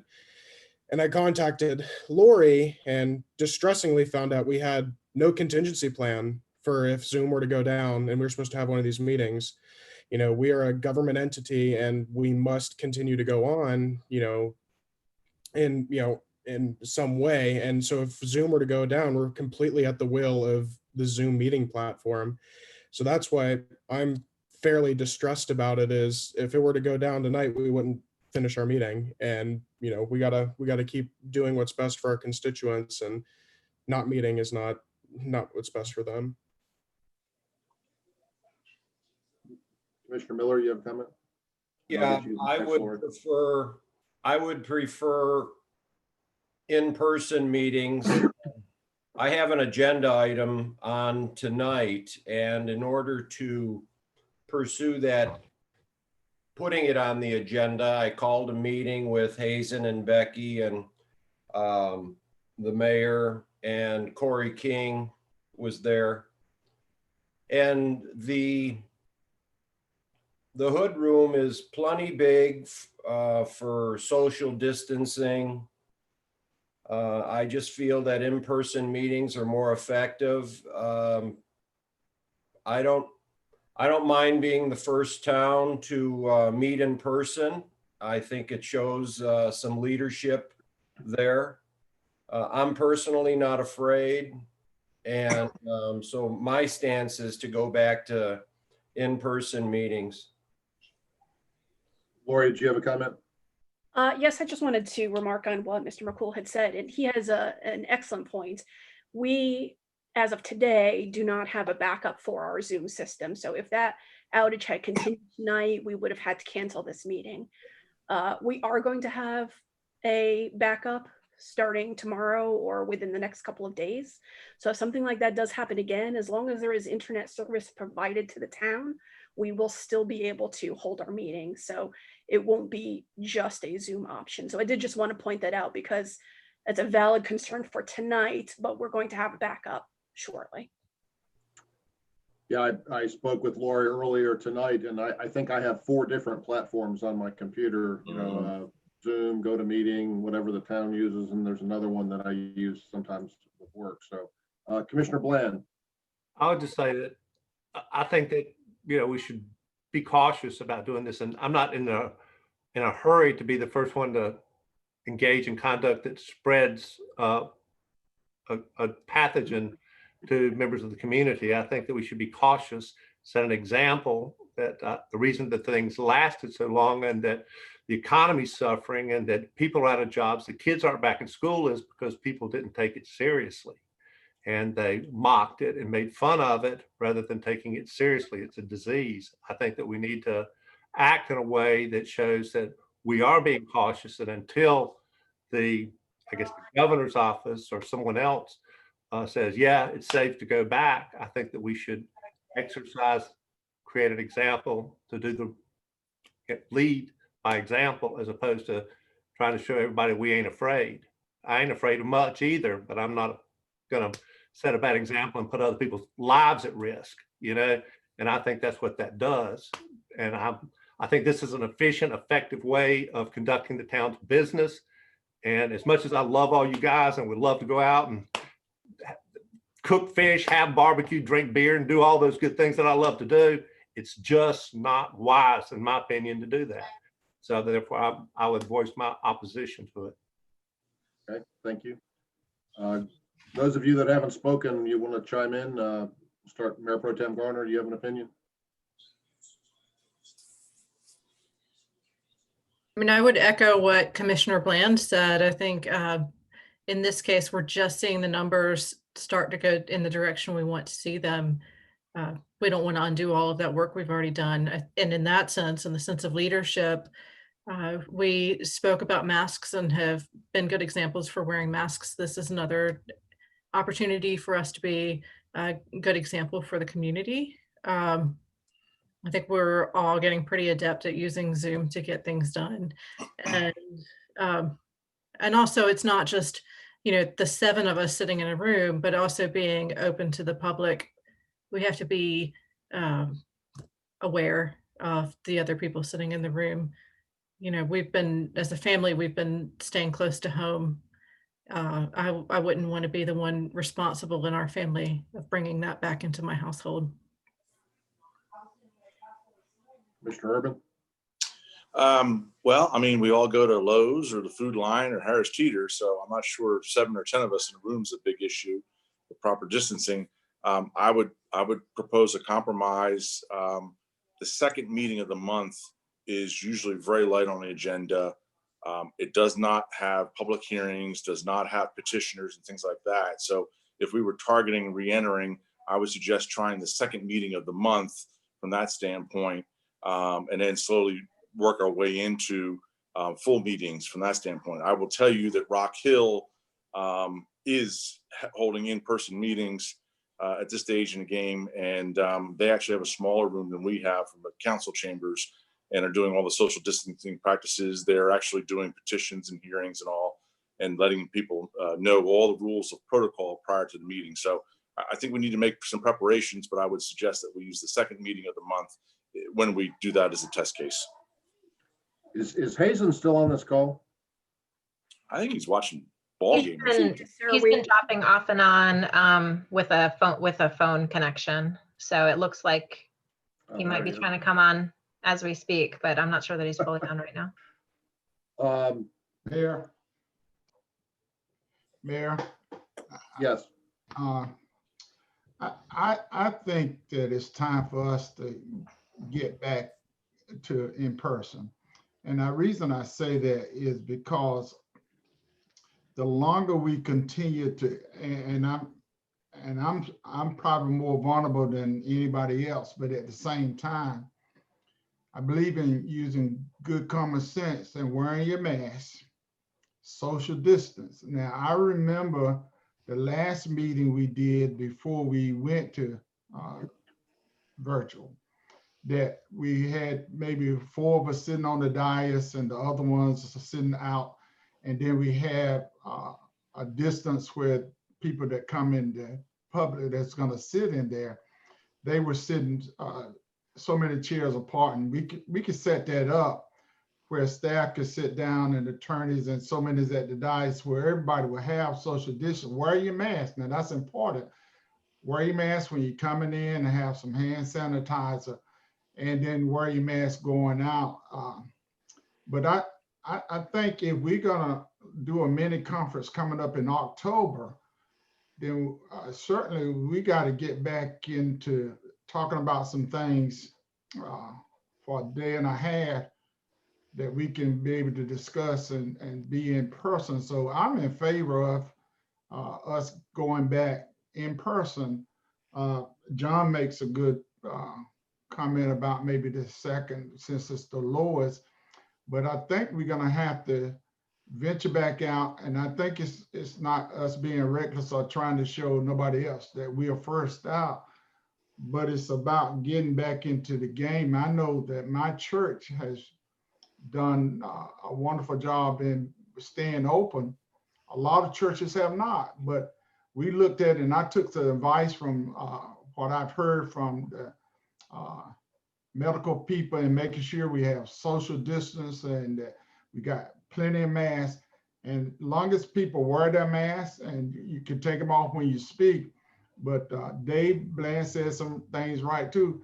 If you still look at people still are not wearing masks, but we have the vast majority of Mecklenburg County have started, but I think we need to get back. I just think we need to get back and set the place up, social distance, where we can come in, because I know that on the chamber, we have been meeting in person, some that wanted to and some that didn't, but they're a much smaller place than where we're meeting, but it's about 9 of us that meet in the chamber. That right. That when we are there, that we can have social distance, and we are social distance with masks there. So that's my plug. I think we should get back. I've got a couple questions I think I'd like to have answered. Number one is to our town attorney. Say we have a contentious, and I'll get to you, Rob, in just a second. if we have a very contentious meeting and we have 200 people waiting to come in, are we legally allowed to limit the number of public that comes into our meeting? You don't have to accommodate every member of the public. Case law is clear on that. You can set the boundaries in this era of the COVID. Otherwise, you couldn't put boundaries, but you could still put a boundary in there in terms of numbers. The case law says that just because you can't accommodate everybody doesn't make it an improper meeting. Okay. The second comment I want to make is I would not want to, for us as a board, to force anyone on the board or any staff member that feels uncomfortable showing up in person. I wouldn't want to make it mandatory that you have to show up. So we need to make an accommodation. My question to Lori is, can we do that? If Commissioner Bland wishes not to participate, for instance, in person, can we have him participate remotely? So we can, but it's not going to be an equitable answer. The easiest way to do it would be for people who don't wish to come in person to call in and not be seen. Because if people are partly on Zoom with video and partly in person, the technology that we have currently just doesn't allow for that conversation to be held without various technology problems like echoes. So people could participate, but they're not getting the full depth and breadth of being able to see everybody face to face that you would be if everyone was in person or if everybody was meeting via Zoom. Chief Kennenberg, did you have a comment, sir? Well, we are still under a governor's order that limits the number of people that can be in a meeting space. And you'll have to forgive me, I can't put my hands on the order right at the minute, but I think it limits it in. I think we'll see a lifting or an easing of restrictions when we get to September 9th. That is the governor's proposed current deadline for phase 2. I would just caution us not to do something that runs contra to the governor's order as an elected body. As I said, I think we'll see an easing the 1st of September. I think we could make plans for a limited in-person meeting for the second meeting in September and see where the order goes. But we will definitely not be able to come back and accommodate everyone, as you asked, in a contentious rezoning case. I would suggest the council meeting in person and the audience being available by Zoom or some other form. Okay. So looking at the calendar, it looks like the second meeting in September is the 28th. Is that right? Yeah. So that's still a good ways off. I totally agree. Great point, Chief Kennenberg. We don't want to go contrary to the governor's order, but I do suspect there'll be some easing between now and September 28th. So why don't we tentatively plan, sounds like it's a consensus of the board, to meet in person on the 28th. And we will make accommodations if you absolutely don't want to do that for anybody on staff or this board. We could do something to make other, I don't want to force anybody to do this, but. Mayor, I have a question for Charlie. Charlie, does that pertain to the town municipality in our meeting, that 10? My recollection, I don't have the order in front of me, but governmental operations is an essential operation or essential business. And essential businesses could conduct their businesses accordingly and not be restricted by the 10 limitation. Yeah, and so what I was, and I think all of you remember how we shut down the last time, and I felt comfortable, and I'm not sure if we had our masks at that time, and the last time I think we did social distancing, but I felt comfortable wearing masks now and being able to come back, and we can limit the number of people that's coming that want to come. And if they have to, we do have a television out in the foyer. that we could set some chairs out there, social distance along with masks, if we had to, more than we wanted something special. But I'm good, Mayor, with coming back on the 28th, but I do think we need to get back, certainly this mini conference. I don't want to do this by Zoom. I want to be there so we can hear what we got to do in October. It's coming up this latter part of October, but at least they'll give us an opportunity to get back. Hazen, what is the date of our, or Lori, of our mini conference? You know? Lori, do you remember? October the 23rd and 24th. That's correct. Good job, Larry. All right. Commissioner Bland. What are we going to do if there's a second wave and we're in the second wave of a pandemic at that point in time? And I presume that we would have our mini conference via Zoom, as we are now. Okay. So Mayor, I just want, as the takeaway, what I've heard you say is the consensus of the board is to meet in person, excuse me, on September 28th. So unless we're told differently, it's not going to be on the agenda for the 14th to revisit. So I just want to put that out there, that what I heard you say is we're going to move to the 28th. We're not going to put it on the agenda on the 14th unless you or two people on the board say, I would like to talk about it again. Well, I think it would be wise, Hazen, for you and I and maybe Chief Kinnenberg to meet after the governor has his next meeting on the 17th or whatever, and then we can inform the board what was stated in that order. We'll also have more updated numbers on the actual numbers of hospitalizations, et cetera, to see if it's still improving or not. So that sounds like a plan, right? Did we vote on it? Or is it to be revised and voted another time? I don't know that we have to vote on it. We have a consensus. Charlie, do we need to vote on it as far as the meetings? No, I don't think you need to vote on it. Yeah, it's just the You consensus. just simply put it in you just simply put it in your public notice how you're going to meet. Okay. All right, then we'll move on to agenda item number 7. Are there any items to be added to the agenda, Mr. Town Manager? No, sir. We'll go on to public comment. Lori?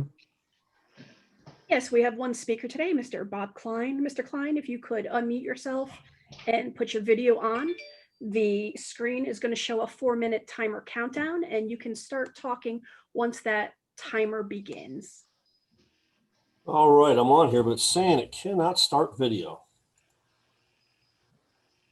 It's okay if you can't. Okay. You guys are going to miss my beautiful face.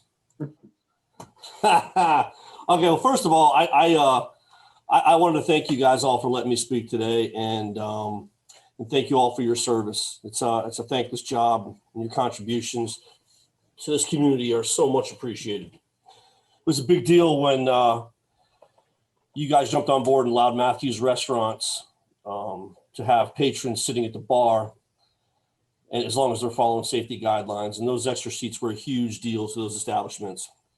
And Councilman Miller, Matthews is still alive playing is fantastic.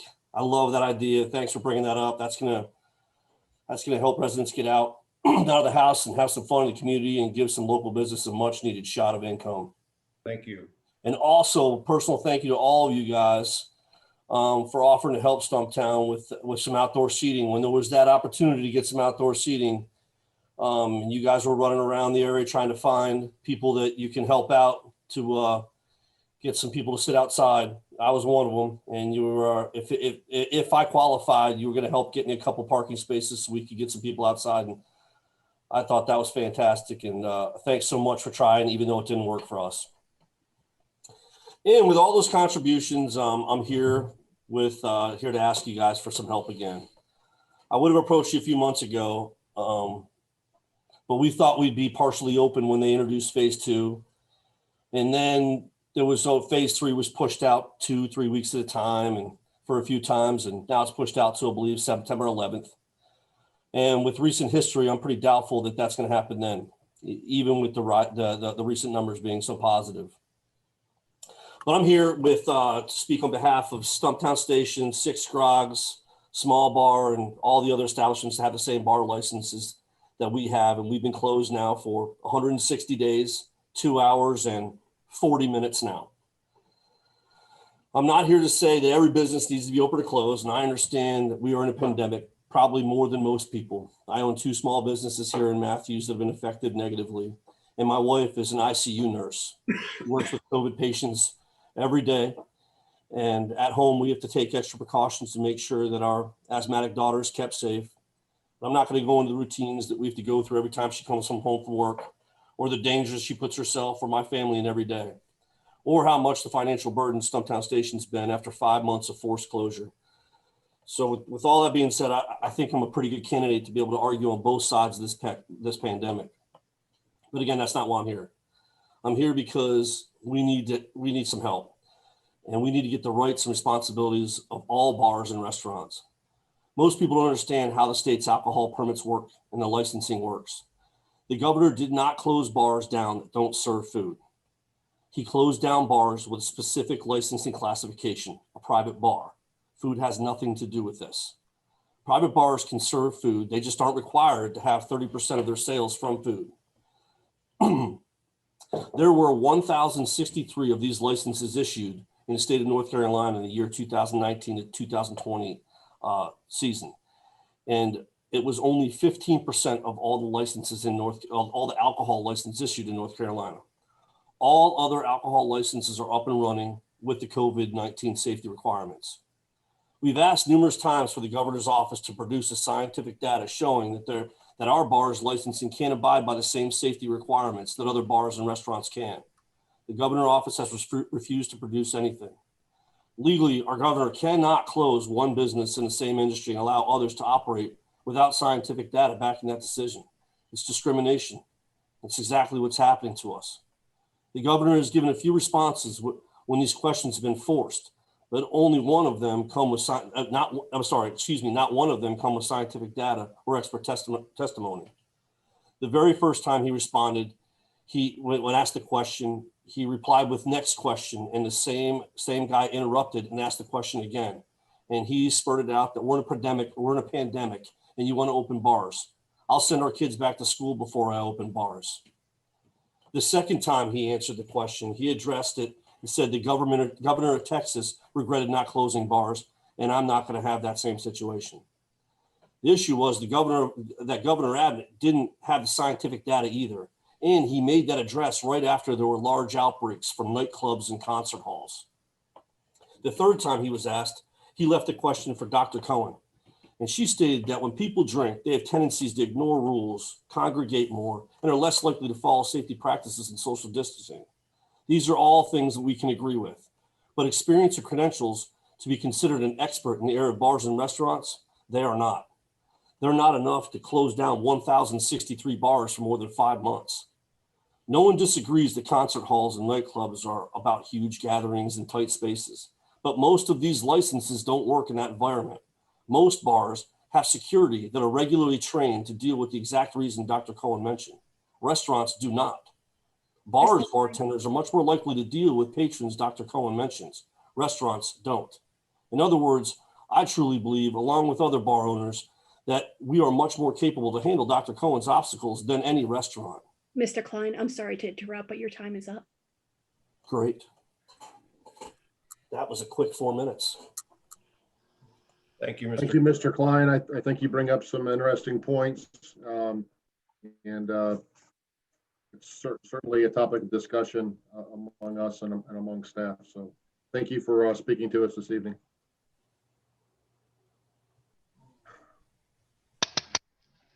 Lori, do we have anybody else signed up for public comment? No, sir. Okay, we'll move on to agenda item number 9, the consent agenda. I will entertain a motion to accept the consent agenda. I'll make a motion. We approve the consent agenda items 9A and 9B. Second that. Second. Okay, we have a motion by Commissioner Miller, a second by Mayor Pro Tem Garner. I think this is the shortest consent agenda I can ever remember as an elected official. It's only 9A and B. So we'll do a roll call vote. Mayor Pro Tem Garner. Yes. Commissioner Urban, Yes. Commissioner Bland, Yes. Commissioner Williams, Yes. Commissioner Miller, Yes. Commissioner McCool, Yes. and I vote affirmative as well, so that passes unanimously. Thank you. On to new business, item 10A. Receive monthly budget report from our budget director, financial director, Beth Blair. Yes, good evening, Mayor and Commissioners. I wanted to start with a unaudited preliminary fiscal 20 financial update for you. My projection is that we will increase our unassigned fund balance in the neighborhood of 300,000.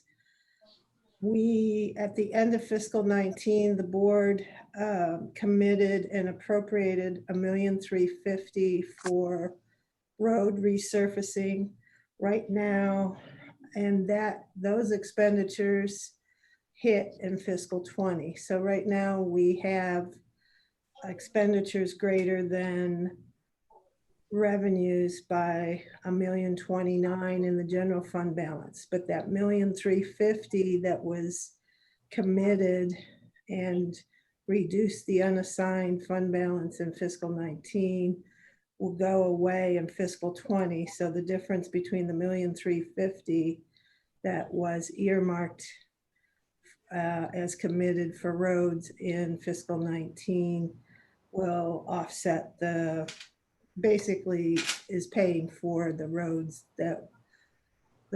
expenditures that were done in fiscal 20. So that's where my projection, again, this is unaudited and preliminary, but in the neighborhood of 300,000, our unassigned fund balance will increase for fiscal 20, which is good news because that's absorbing our pandemic expenditures that we have made, probably to the tune of about 140,000 by the end of June, which we will receive reimbursement for, but those expenditures are part of the fiscal 20 expenditures.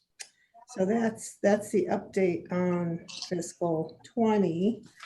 And then for fiscal 21, as most of you know, there's not much to report in the beginning months of the year because, for example, our sales tax revenue that we receive in July and August, we accrue back to fiscal 20 because it represents May and June distributions.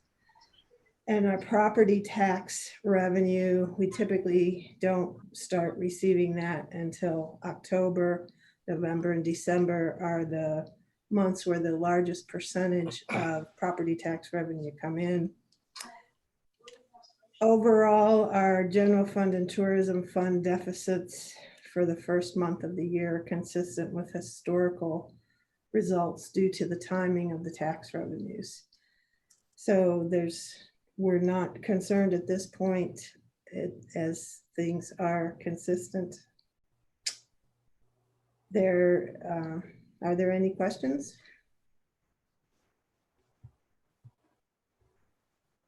Have any questions for Beth?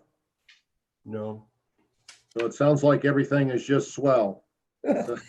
And I will add, Becky Hazen and I did a lot of work on estimating revenues, and all our revenues are in except for 4 different revenues that come in September that I'm estimating. And if they come in as estimated, our revenue projections for the year will come in within 1.5% of what the actual revenues will come in within 1.5% of what we projected. So the input we got from various sources, the county and the League of Municipalities, was most helpful. So I feel good about our projections based on our actual results to date. Well, great. All joking aside, again, I know that there's more than a couple North Carolina towns that are on the verge of bankruptcy from COVID, particularly down east. So we're fortunate to be doing as well as we are. Any other questions or comments for Beth? Okay, thank you, Beth. Appreciate it. We'll move on to agenda item 10B, receive information on Economic Development Advisory Committee plan for distribution of CARES Act funding. And we have EDAC Chief Steve Thompson here to present that. Hello, Mr. Mayor and Commissioners. I appreciate you allowing me to represent the Matthews Economic Development Advisory Committee and sharing a little bit about what we've been doing the last couple months. As you may know, Mecklenburg County received just shy of $40 million from CARES Act funding. And there was a mechanism in there where we, as a town, could reach out and say, hey, would like a part of that. The town did ask for what they needed, as well as nonprofits going in. And EDAC raised their hand and said, we'd like $300,000 to support small businesses and nonprofits. What we've been doing it preliminarily, that's been approved, but we need to go back to them and share with them, likely in the next week or so, of how we'll distribute that. EDAC, which the last couple weeks, we've beat the snot out of Zoom and how to use that to find consensus to some degree. And what we've come up with is similar to what you're hearing from other communities in terms of grant programs. We've kind of put together one ourselves, focused on small businesses, and the intent is nonprofits, with the caveat that we're not sure yet that the county will allow nonprofits. I believe you guys were sent over some background information about it. We're looking at grants up to $10,000 of the $300,000, and it'll be operated almost like a quasi lottery system, where applicants come in, they're assigned a number, and then we go through and the applications are reviewed. If they meet the criteria, which was set forth, then they get the funds.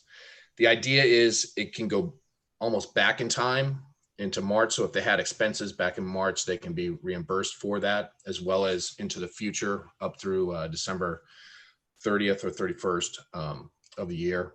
The intent here is to ensure that Matthews does not have, it's not a detriment to Matthews. So the concern is we need to be able to have the process approved by the county, so that then that 300,000 on two aspects. One, we want to be able to spend it all and distribute it all, right? And the other one is we don't want to, if we do have it go out, we don't want to have it any clawbacks where the town would have to reimburse. So that's where we're looking at now in terms of the approval through the county, their finance office, give the green light for it.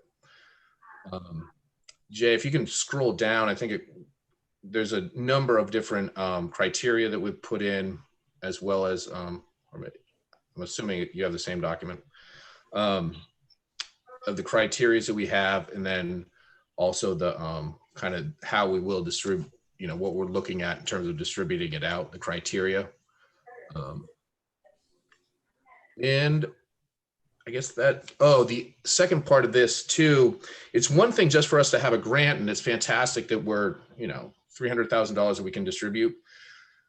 The other one is we've been spending a lot of time, and that will be the next real focus for us on EDAC, is how do we get that message out, right? So that everybody knows that this is available. If you're in the town of Matthews, this grant is available to you, so that it's fully transparent and marketed out there.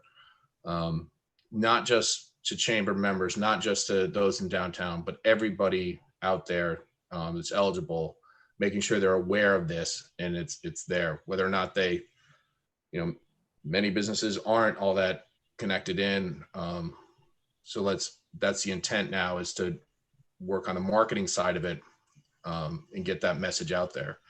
The intent in that regard is we don't want to use that 300,000. Actually, there's a question if we actually could use that $300,000 to market it. I don't believe we can, but then we can also work with Red Brick and some of the funds that they have to get that message out there, to assist in the marketing and getting that message out there. That's all I have right now, unless anybody has any questions. Steve, I've got a comment and a question.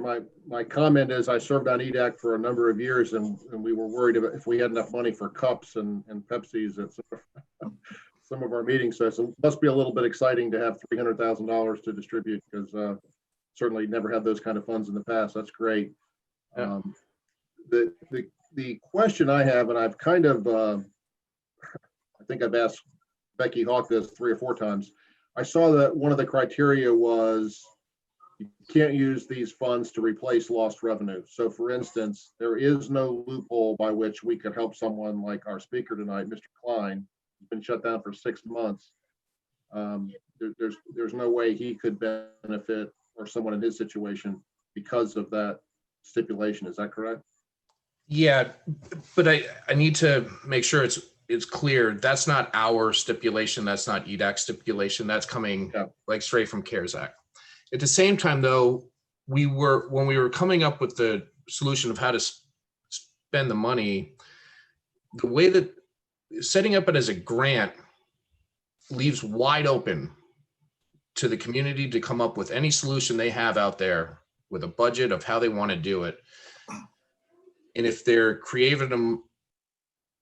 creative ways out there to show what they're going to do in the future to make their business safer for the community once they are able to open, then I believe it would fit in there. You're not asking for revenue replacement, right?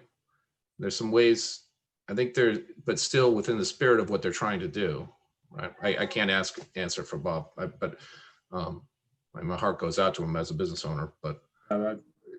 Certainly does. And if there was any way, I mean, there folks in his shoes have been impacted most directly, more so than any other business, I think, where they've just been shut down, not, for 6 months is a huge hardship. Any questions for Steve? Oh, sorry. I'm sorry, Steve, if you had a comment to that. No, it's okay. We're not really going to have a vote on this. We trust EDAC is going to review this, get the word out, and distribute these funds in a wise way. Mayor, I got a question for Steve. Yes, sir. Steve, did I see in that upper memo, was the Matthews Help Center going to receive $210,000? I can't speak directly to that because I'm not involved with that. That was a separate ask as part of this larger ask that I believe collectively the town did. I wasn't a part of that. Yeah, I can speak to that. Thanks, that is correct, Commissioner Whitley. The Matthews Help Center, as part of a large town request, we did include $210,000 that would be facilitated through the Help Center to go to mortgage and rental relief to individuals within the qualifying zip codes within Mecklenburg County that the Help Center already serves, and they were successful in receiving those funds. And it's my understanding that they already have them and are actively distributing them into the community. That's correct. Good, thank you, Becky. So we did get the 210 for that, and we are getting 300 for the EDAC as well too. That's good. Yes, and just for the benefit of anyone who might be watching at home as well. So the process from here will be that our program needs to be approved by Mecklenburg County, since they are the fiduciary for these funds. And so we will be submitting the details of the program to the county. Once we get the green light for the county, then we will be very quickly pivoting to the marketing and the receiving of the applications. But we're not in a position to be ready to accept applications right now until we get the official permission that how we have outlined the program meets the CARES Act guidelines that they are also having to follow. So stay tuned. Thank you, Becky. Right. So under Steve's leadership, and certainly with Becky as being the liaison and Commissioner Urban serving on that committee, I'm sure that we'll get together a good recommendation, and hopefully it'll be approved by the county. And I want to make a quick comment too. And I'm sure this is common knowledge for people that are actually in the business realm. But I received an email from the North Carolina Commerce Department earlier today. And as you guys are organizing these micro grants. They're offering grants for job retention up to $250,000. So if the deadline for that is September 1st, so if there are businesses that you're already aware of, you might point them into that direction. And it sounds like you can't receive, like if a business received a grant already for CARES Act money, they couldn't be eligible for this one. But if you do hear that, that businesses are in need, that's something that needs to happen soon. September 1st will be here real soon, a week, right? So thank you for that. Any other questions or comments? Thank you, Steve. Yeah, thanks, Steve. You guys doing a great job. We appreciate you. Yep. Thanks, guys. Cheers. All right. Let's move on to item 10C. Consider cancellation of the 2020 Beach Fest and Food Truck Friday events. Corey King and Leanne Moore. Yes. I thank you, Mayor, Town Board. To date, staff has been canceling events sort of as they come up, really just with Food Truck Fridays. But really at this point, we're less than 60 days away from Beach Fest and really needed to make those decisions to commit to our partners and vendors or release them from that commitment. And with the uncertainty of what will be the phase 3 limitations and any other, call it just limitations on what we would be able to do if we were to even be able to deliver a Beach Fest, we did think it would be best to, at this point, just go ahead and cancel it. We do recognize that Beach Fest is a very high profile event, one that the board and certainly the mayor has played a big role in. And so I wanted to share with you first, I guess get some feedback if there is any, but just make you aware and I guess allow for any comment.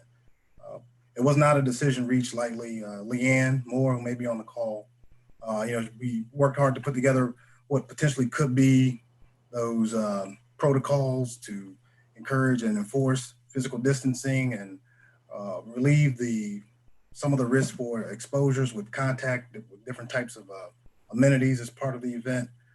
But again, it was at this point just the best decision to just go ahead and cancel for the fall. We do have a spring 2021 Beach Fest also budgeted. So at this point, in my opinion, we'd be just looking forward to having Beach Fest in May of 2021. All right, thank you. Do we have any? Leanne, are you on the call? Maybe not. Are there any questions for Corey or any comments? I believe we need to take a roll call vote to do this. Commissioner Urban, yes, sir.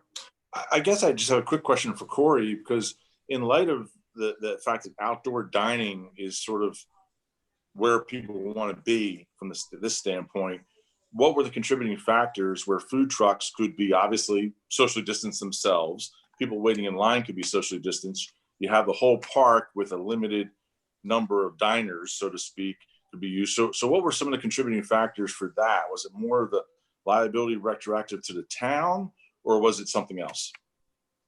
For me, honestly, it was the optic of having what could be, say if it's only 150 or 200 people, gathered in a park or in one location, and like we sort of talked about here earlier with being that example in the community, just didn't have the optic that I guess we wanted to deliver around Matthews, in my opinion. Okay, thank you. Okay. Commissioner McCool. Do we have like this may be a dumb question, but do we have a estimate on the economic loss that our businesses are going to take from this, and even from the town's perspective? I'd be curious to see kind of a number. So we have not done any of that work. I think from a staff perspective, for me, I don't want to be that on that camera, on the news, that look what's going on in Matthews, and you see food trucks and it looks like folks aren't 6 feet apart. And I do think if the town sponsors event, it's going to be hard to keep people 6 feet apart, and you don't know who's family, who's not family. And I mean, I saw some on the national news down in Auburn, Alabama. It was in a bar, and there was, whatever, college kids packed in there together. And to me, it's a terrible optic. And I don't want the town of Matthews to be that poster child for whatever, I'd call it bad behavior. Now, the dilemma is we're 60 days out, that a lot of things can change, but these events take a lot of planning work too. So I think staff's perspective is to be as conservative as possible, to be as safe as possible regarding the COVID. I think I pretty much agree with that. Is there any thought process of maybe bringing food truck? I know like in the winter time, but something similar to that in the winter time. I know Jeff's going to talk about something this fall, but the winter months can be sometimes hard on certain businesses. I don't know if there's anything we can do to maybe help that out. Yeah, I mean, I think at this point we've decided to go ahead and cancel through November. Really, I think best decision is to look to the spring and be able to, or be ready to, roll out something, amazing. Just, do it later in 2021. Awesome, thank you. So we're going to need to vote on this. So I would entertain a motion to cancel or not Food Truck Friday and Beach Fest. I'll make the motion to cancel Food Truck Fridays and Beach Fest until at least November of this year. Second. Okay, we have a motion by Mayor Pro Tem Garner, a second by Commissioner Bland. We'll take a roll call vote. Charlie, is it appropriate to do both of these in one motion, or should we separate them? I like separating them. I think separation would be best. Therefore, there's no interpretation or any question. Mayor Pro Tem Garner, would you like to amend your motion? I will make a motion that we cancel 2020 Beach Fest and reschedule it for the spring of 2021. And Let's stop there. Stop there. And we have a second by Commissioner Bland. We'll take a roll call vote. Mayor Pro Tem Garner, how do you vote? Yay. Commissioner Urban? Yes. Commissioner Bland? Yes. Commissioner Whitley? Yes. Commissioner Miller? Yes. Commissioner McCool? Yes. And I vote yes as well, so that's unanimous. Mayor Pro Tem Garner, would you like to make another motion? I would like to make the motion that we cancel Food Truck Fridays, and I believe Corey said they would re-examine it later in November. Second. A motion by Mayor Pro Tem Garner, a second by Commissioner Bland. Is there any discussion on this before we vote? This one seems to be a little.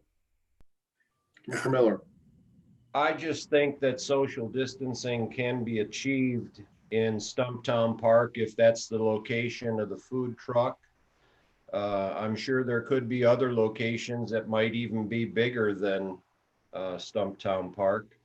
But if you wear a mask and you socially distance, you're not touching, little helicopter rides and things like that, handlebars on the merry-go-round, etc. And I think it can be achieved safely. And if those that feel intimidated or fearful about it, they don't have to come, but there's a lot of people that would like to get out and enjoy a night in the park. I'd like to respond to that. Sorry, Ken, you raised your hand and we're polite. You go ahead. Go ahead, Mayor Pro Tem Garner. I mean, when you're going up to a food truck, you're touching that surface to get your food. You're touching the surface to pay for your food. I mean, how are people going to even throw their trash away without touching surfaces? And I see people at Seaboard and at Pizza Peel every night out there, and they're not 6 feet apart. I mean, at Mojo is probably the only place I see people 6 feet apart, sitting on the patio, walking over to people, hugging their friends. Nobody's wearing masks. I don't think we can say people are social distancing all we want. In reality, I don't see it practiced. And I wouldn't expect that to be on the town's watch to uphold people's behavior. Mr. McCool? I guess my question, kind of piggybacking off of what Renee said, is what kind of enforcement strategies would we have to have in place to, would we have to have a police officer on duty or off duty? I don't know what it would need to be there to enforce it. And then at that point, is that kind of a waste of resources? I don't know. Maybe Hazen can answer that. I mean, it is a tough, as our police officers like being the good guys.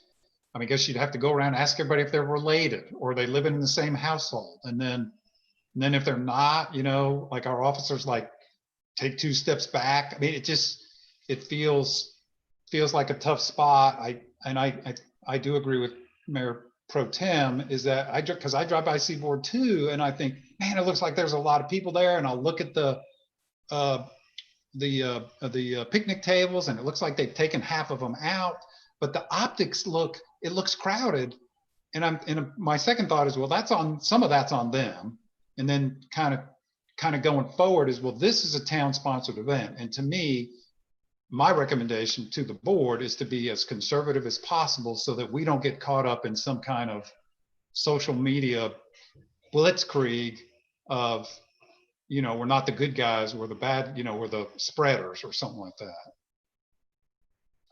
Yeah, I think it'd be very difficult to expect our police to do any kind of enforcement. I made a comment, I think, to Commissioner Miller when we had our meeting. I saw something a few weeks ago where there was an event, I believe in France or something, and they kind of had like some COVID clowns. They had people dressed up that were like street entertainers and like, hey, now you need to be 6 feet apart. And they had the pool things that are 6 feet long, and they were doing it kind of in a humorous way, and people were kind of actually following that lead probably more so than they would, and with less trepidation than if a police officer told them to separate. But anyway, is there any other discussion on this before we vote?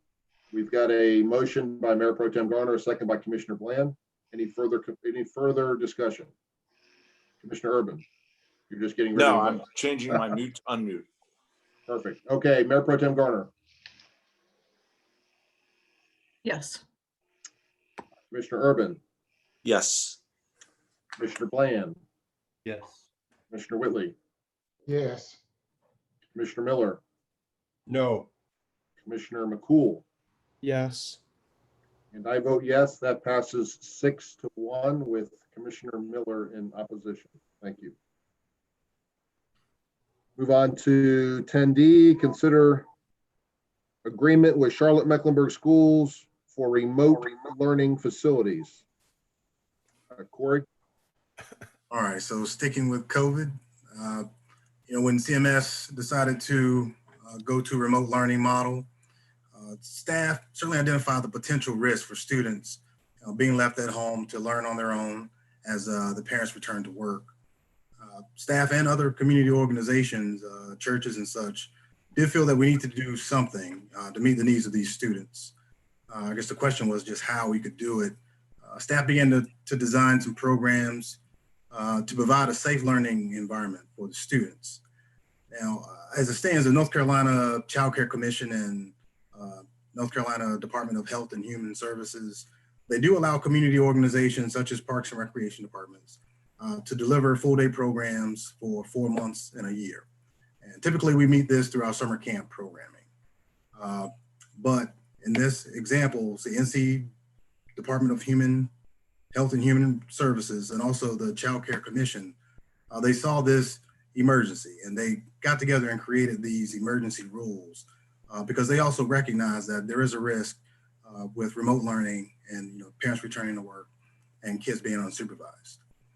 So what they did was NCDHS and the Child Care Commission, they did develop these emergency rules, and the option of, the version that they came up with that best fits Parks and Recreation Departments is the option that allows for, say in this example, CMS to enter into an agreement with us, the town of Matthews, and essentially our facilities will become extensions of CMS, and they will be labeled as public schools, and thus not under the same scrutiny as the previous rules, as being a part of a either a child care facility and such.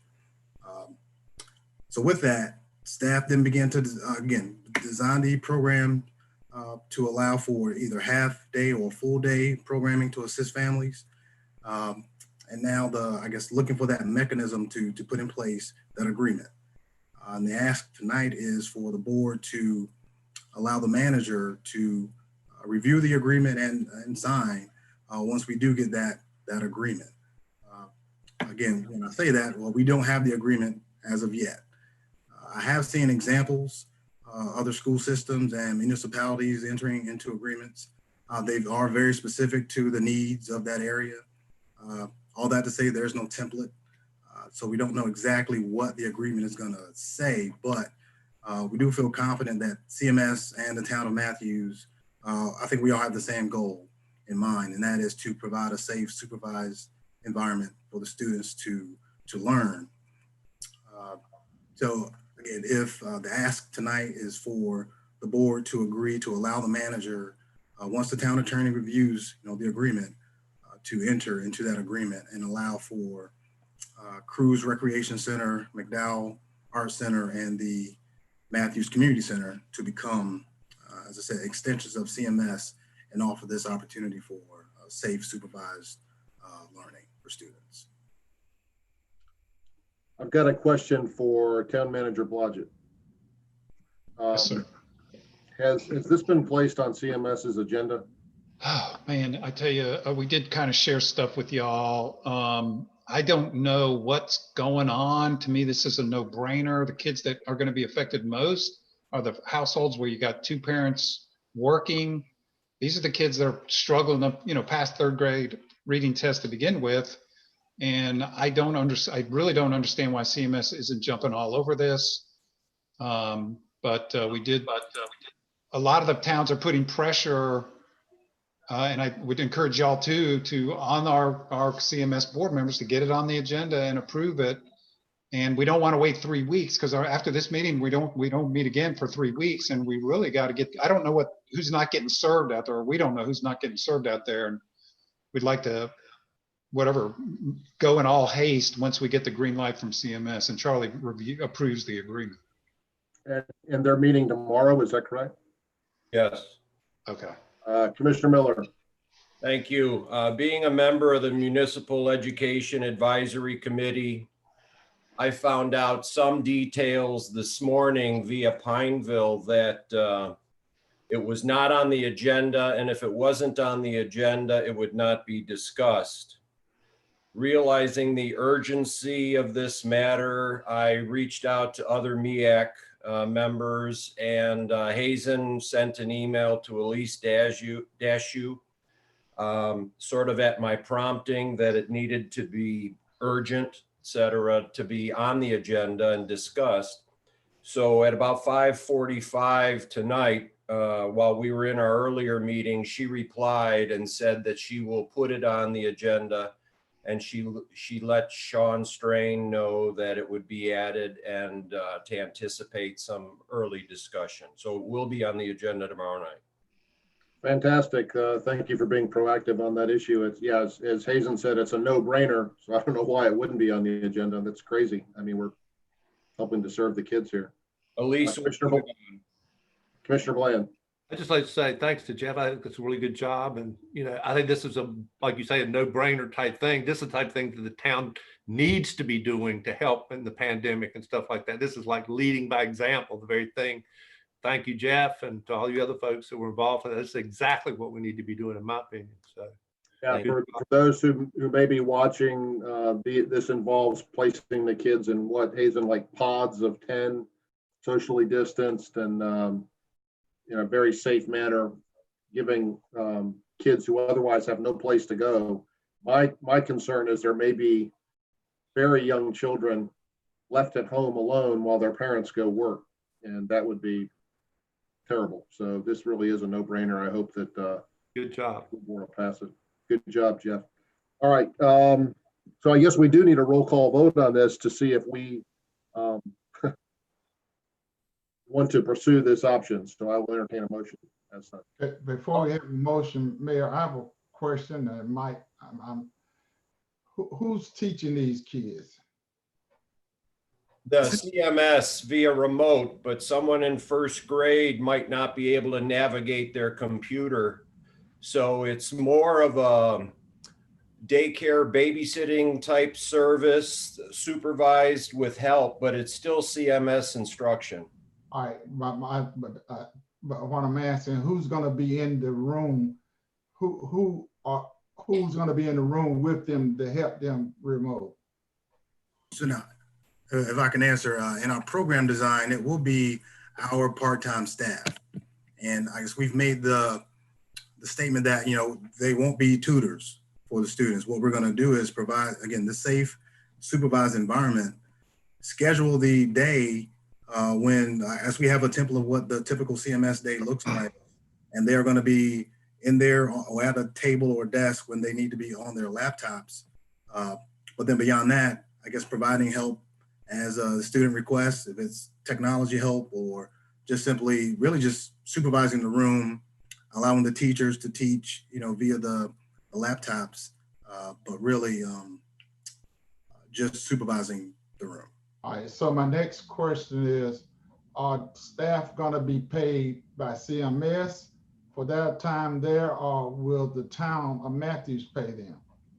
Right now, they be paid as part-time staff. We are tracking that, I guess, to see if there is any type of reimbursement, but at this point, they will be paid just as part-time staff.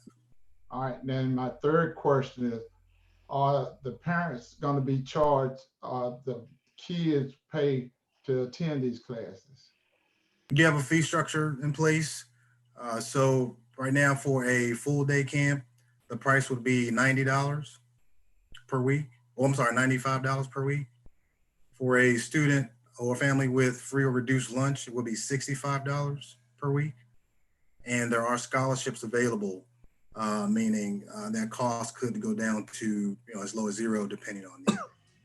Okay, thank you. And Corey, meals will be served as well, is that correct? And we looked at some options and we felt the most efficient way would be to ask parents to bring or send their students to the sites with the lunches. We did find out that CMS is allowing families to pick up the lunches in bulk.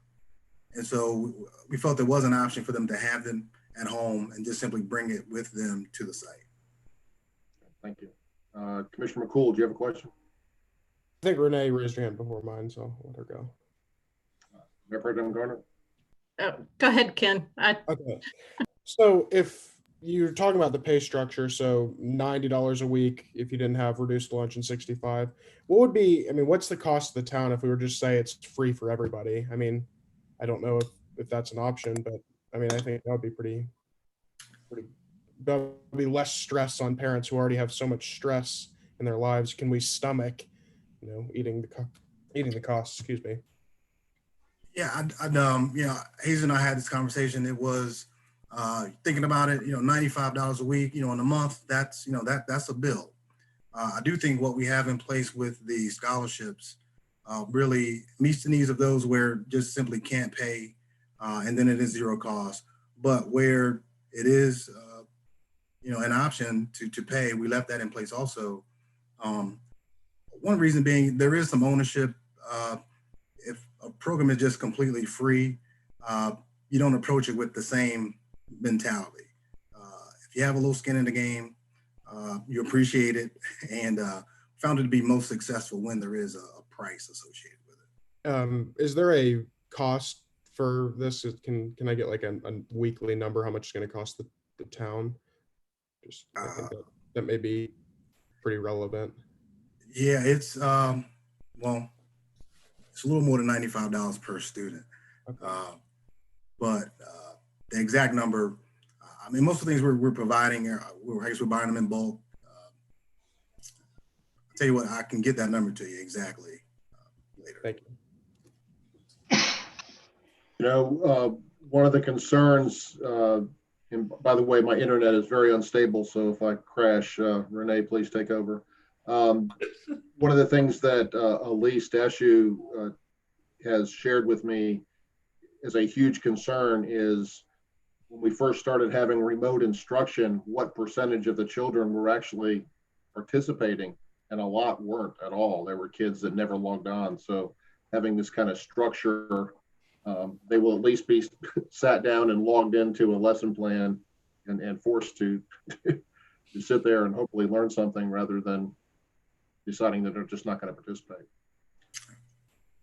All right, Mayor Pro Tem Garner. Don't learn anything. They can't do it. I want to make a couple points, but first, Corey, I want to ask you a question.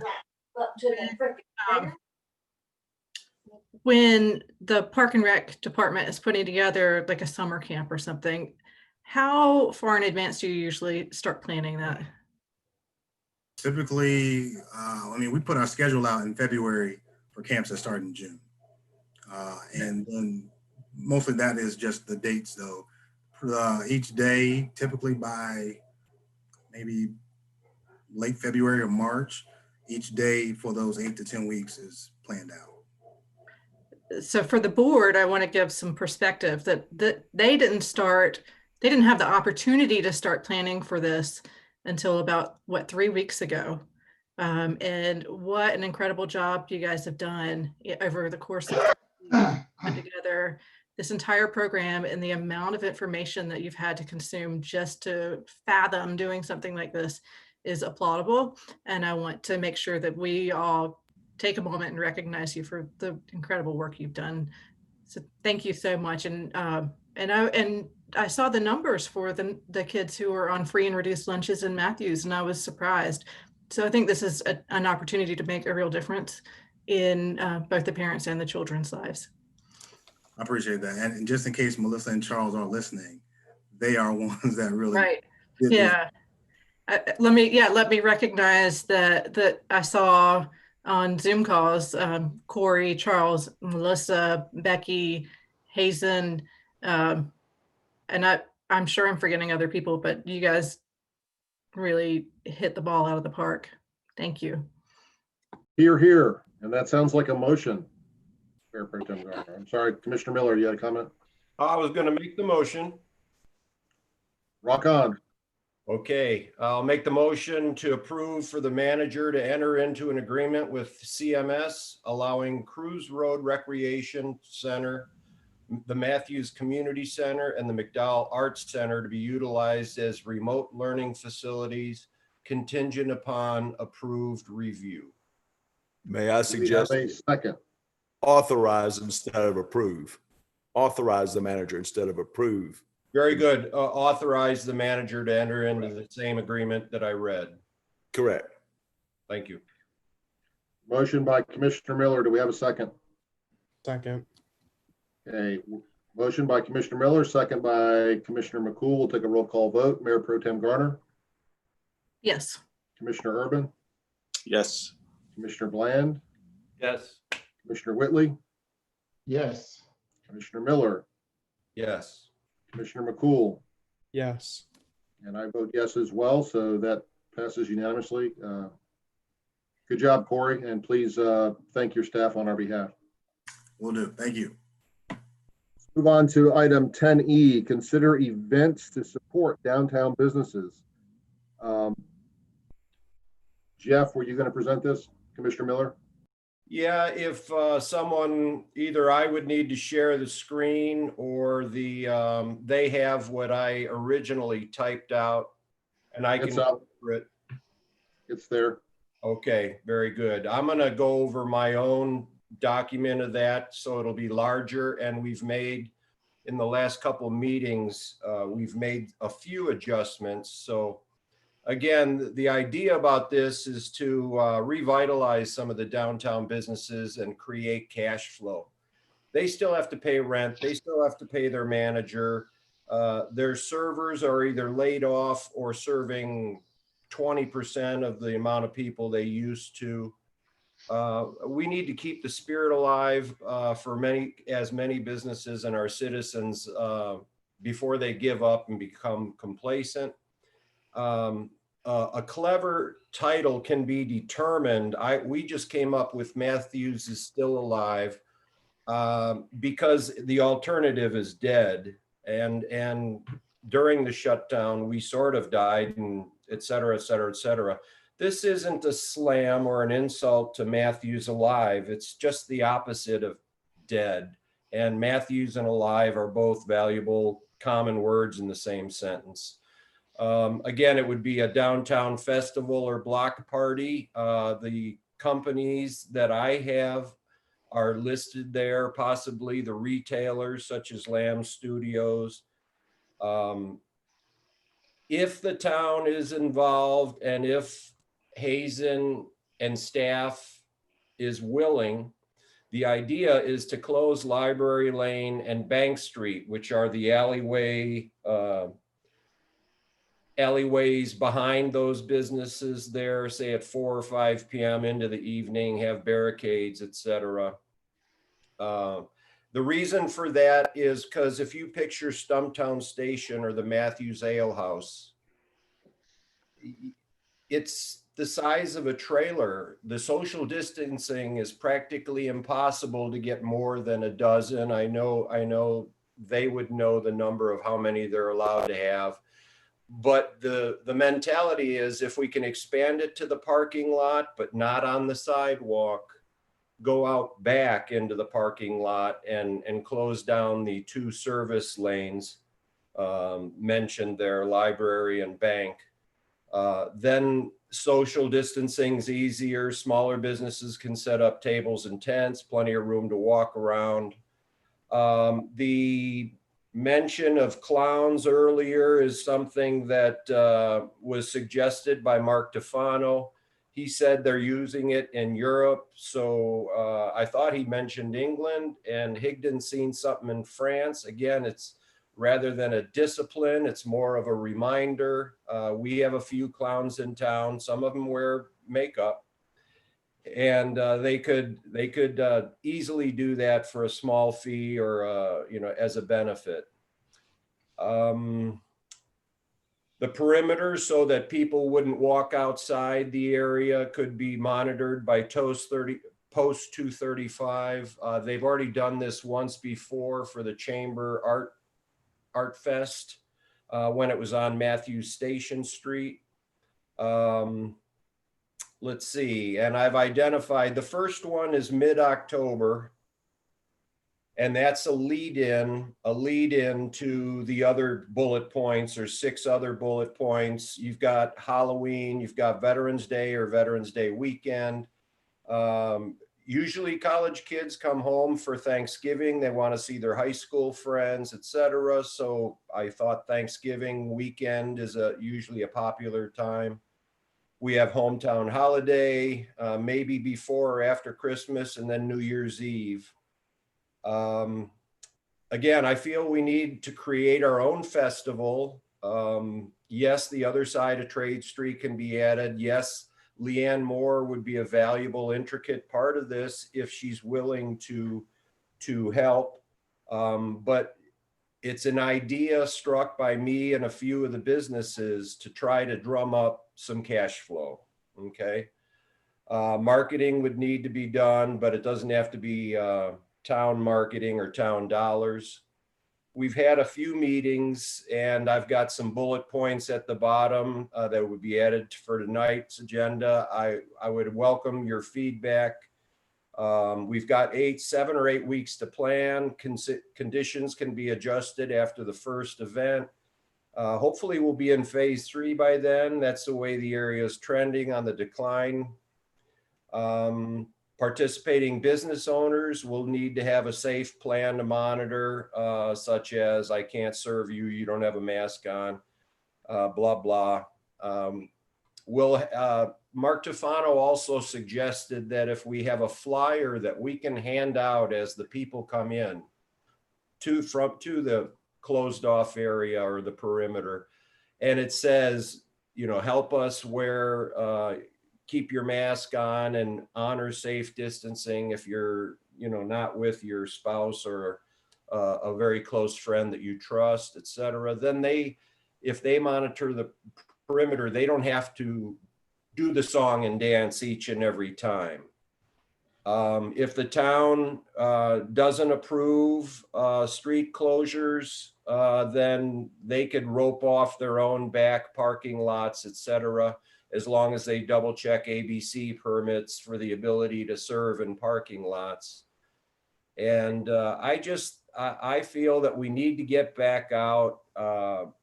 I don't feel, I don't want to insult anyone, but I probably will here. How or why does the government know best how people should run their lives?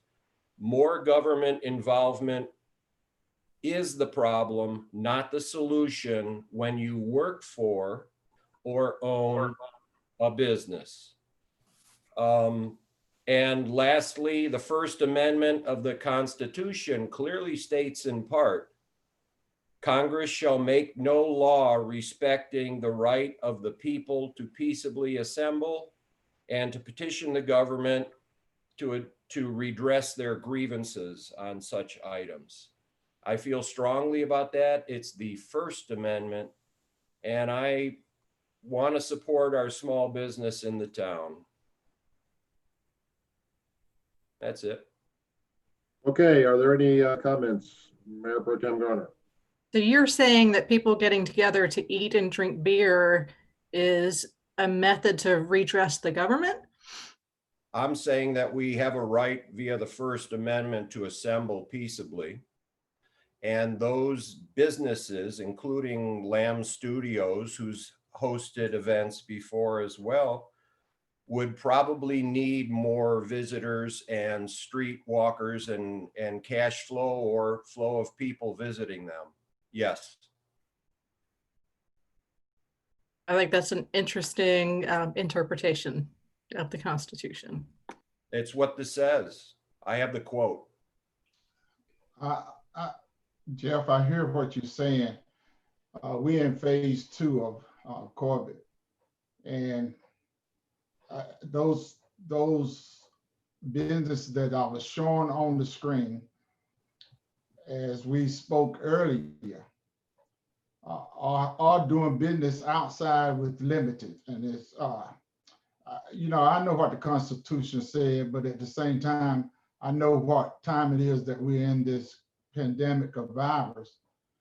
And for us as a town to say, with these businesses, I think we're on the verge in a couple of weeks, maybe going to phase 3, which will then give them a little bit more mobility.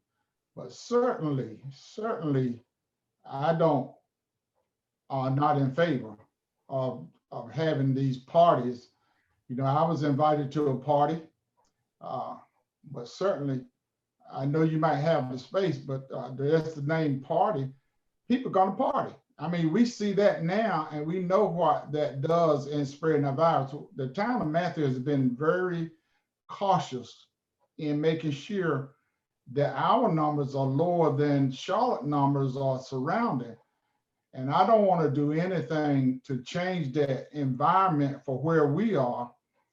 When in maybe 2 or 3 weeks, we would go to phase 3, and that will loosen some more restrictions for some of these businesses. But I think we've been very cautious in even other week in going back and let them be able to serve food at the bar, Jeff. I hear what you're saying, but at the same time, I think we as a board and as a town have done a wonderful job in protecting our citizens and protecting and trying to do our very best. And I know this mayor has done his best to try to help these businesses, and I appreciate that, along with the town council. But I would not be in favor of any of this right now until after phase 3 and see what phase 3 and let it go that way, Jeff. Well, it's not even starting until middle of October. Well, then why don't we wait and let phase 3 come in and see what the governor say and open up phase 3, and then we won't have, this will be a mute conversation. Well, I'm just starting to plan or talk it up, and get certain permissions and talk to different business owners to see if they're on board, what their ideas might be, et cetera. That's really all it is. Yeah, and I know what the business is, and I feel them, and I understand that, but at the same time, we as a board has to consider where we are and the time that we're in. We're just now talking about even us as a board trying to come back together in person, let alone having a party and blocking off half the street towns for them to come. And I would totally be against that 110%. Okay. Commissioner McCool. I think the idea and the principle is good to help our businesses. We just had a discussion 2 items ago, and we canceled Food Truck Friday and Beach Fest. I just don't know why this is a discussion before we've even heard the governor's order after September 9th or 11th. I'm not sure which one it is. I think this needs to be a discussion that's tabled until we know what the governor says on what to do. I think going off what Hazen said about Food Truck Fridays, I think it's dangerous optically to say, we want everyone to stay social distance. We want everyone to, be safer at home. And then we're like, okay, here's a town block party for everyone from the town of Matthews to come to. I think that could be a bit dangerous. I think the idea is good, but I think timing may be a little off. Okay. Well, I just think that there's a pretty strong chance that if we don't show some light at the end of the tunnel, that some of these businesses are going to fold. And we've worked hard to create a vibrant downtown. We achieved that. And we're on the brink of losing it, not only from the businesses closing up, but the cash flow of the employees of those businesses and the clientele or the citizens of our town not even remembering that it was a good town a year ago with vitality.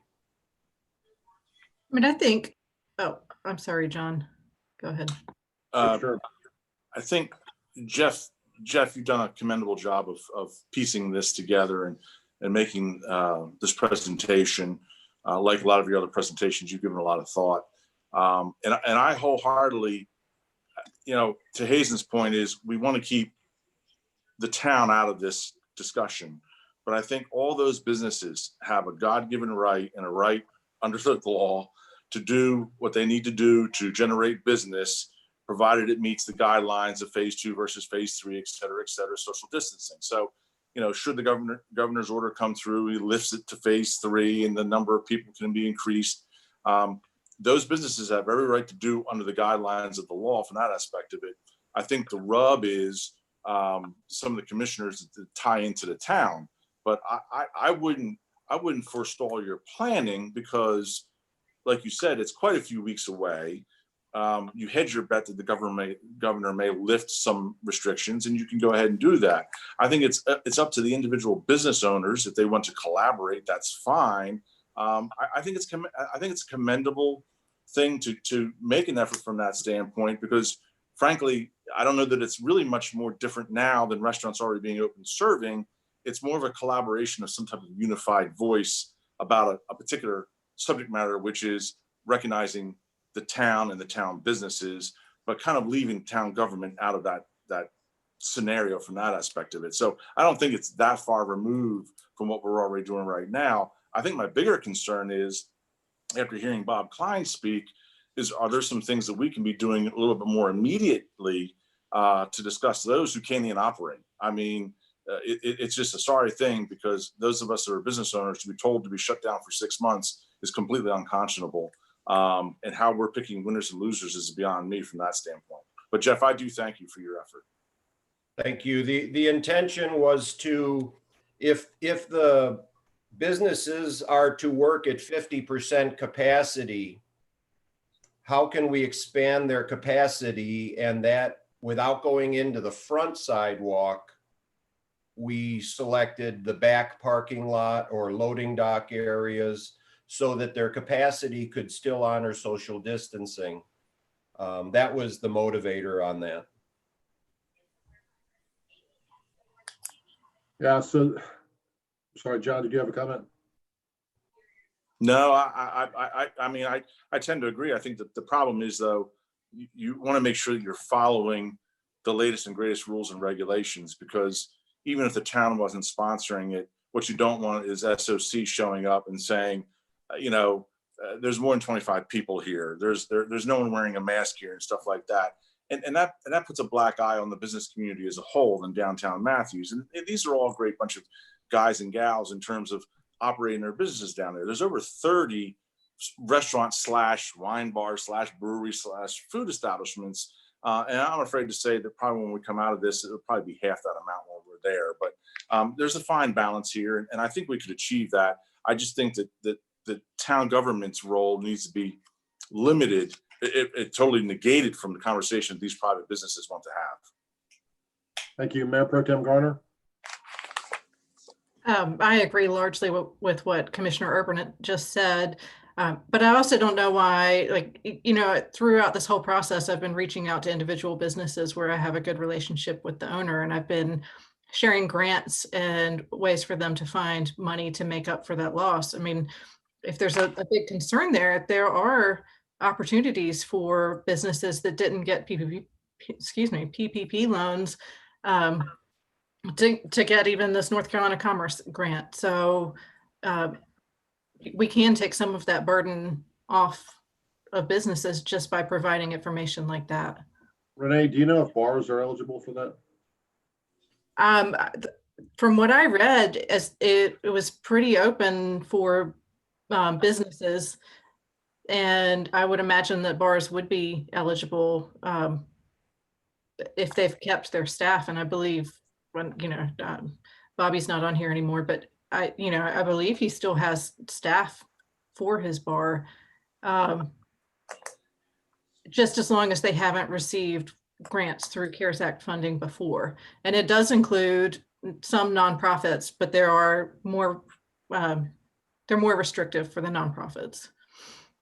When we had our meeting earlier with Commissioner Miller and Becky and Hazen, I know Assistant Town Manager Hawk commented that a business like Stumptown Station has fallen through every single crack. There's no net underneath there. He's just been shut down for 6 months. How many business owners could still be alive if you had to turn off the lights for 6 months? It's terrible. I really hope we can do something for people in Mr. Klein's shoes, because he has been more than likely unfairly targeted for this really super restrictive, shut down 100% and turn the lights off, and it's terrible. Just to kind of sum up, and when we met earlier, I think again we all agree that what Jeff has put together has some merit in trying to help these business owners. The suggestion that I think the consensus from staff and myself coming out of our meeting was maybe we do wait till phase 3 kicks in. Jeff, you can certainly keep on planning and hoping that there's some relief in that.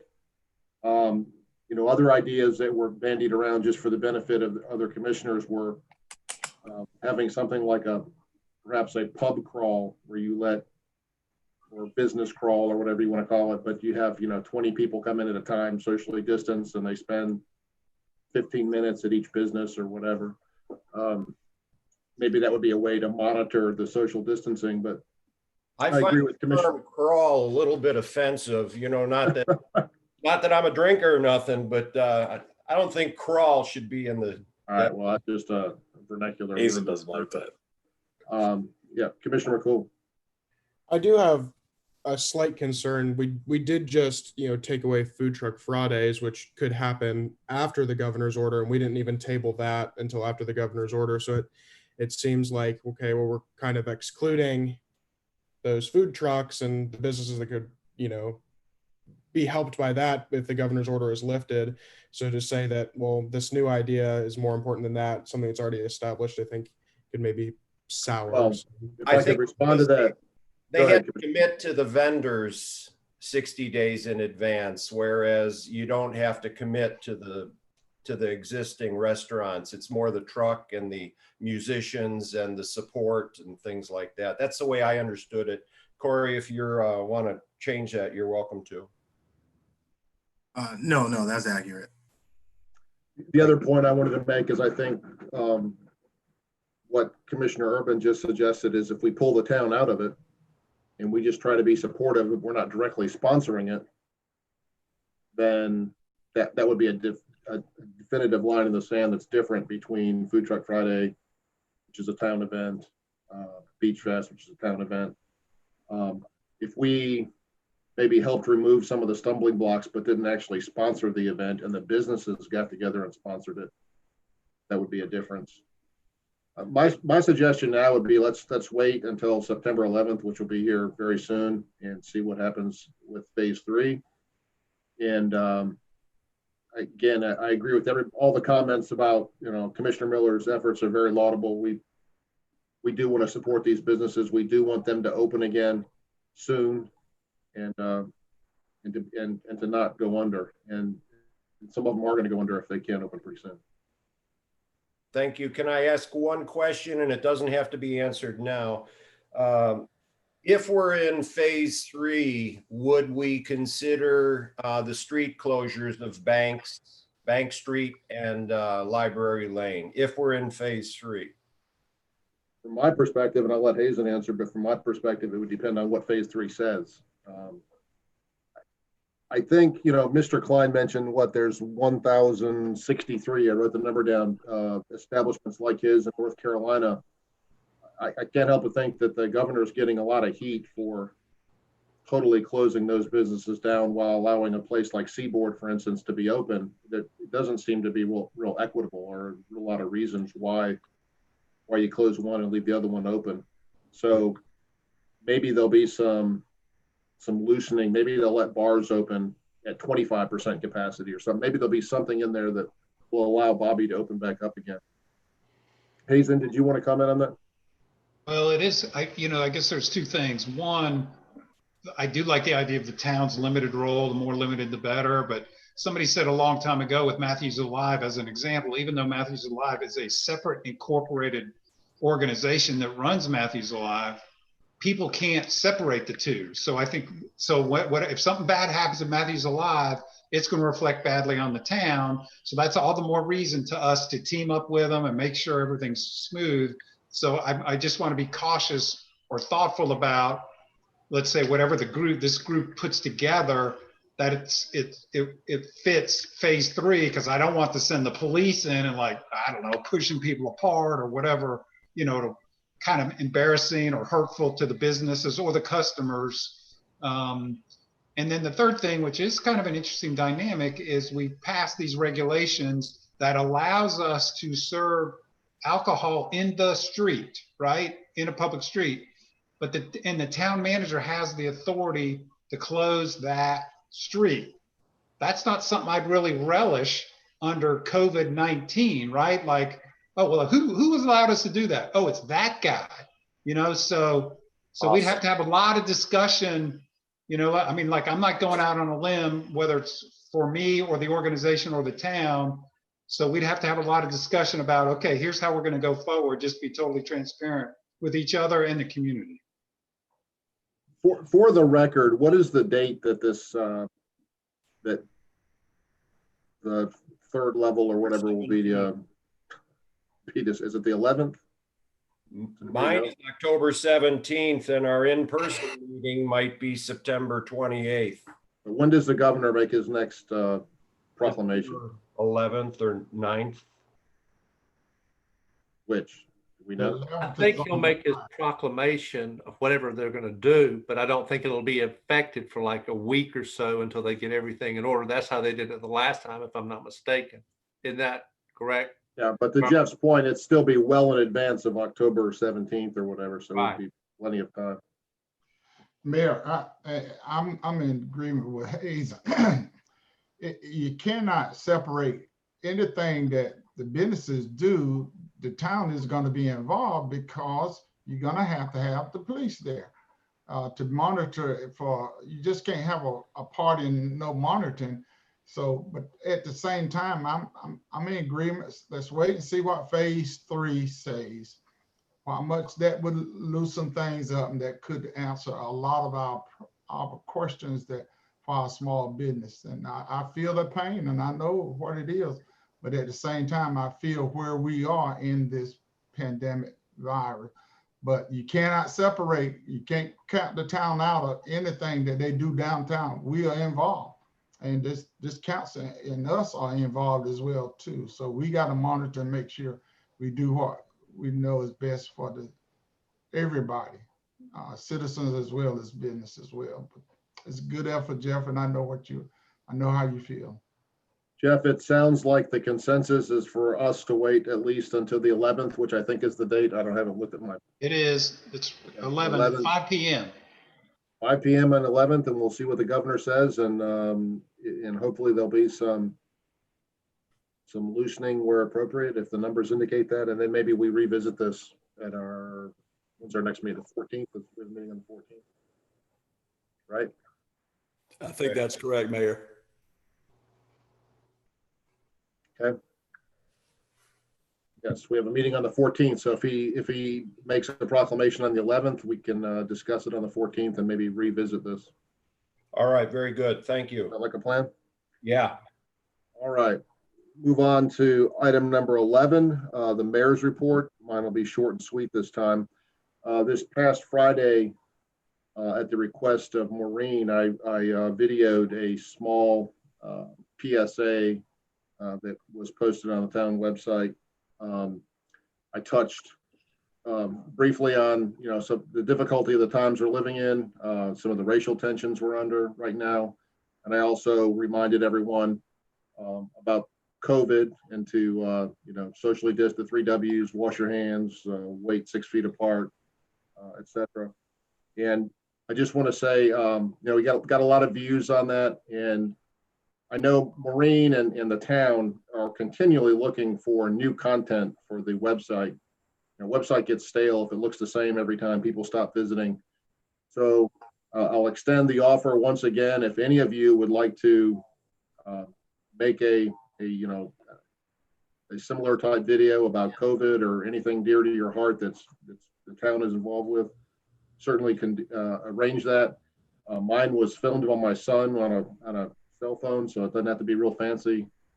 But I think Maureen would appreciate that, particularly about COVID and encouraging people to wear masks, et cetera, during these times. So leave that open if anybody has some ideas about a video, if you'd like to do a video.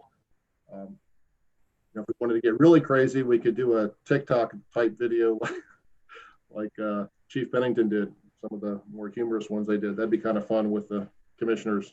Maybe be safe during the COVID with all of us. And the other thing I want to mention is I will be gone this weekend.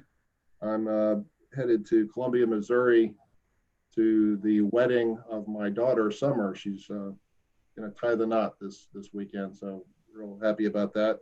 And I'm heading out to Columbia, Missouri, where she's unfortunately going to live. I'm trying to encourage her to come back home.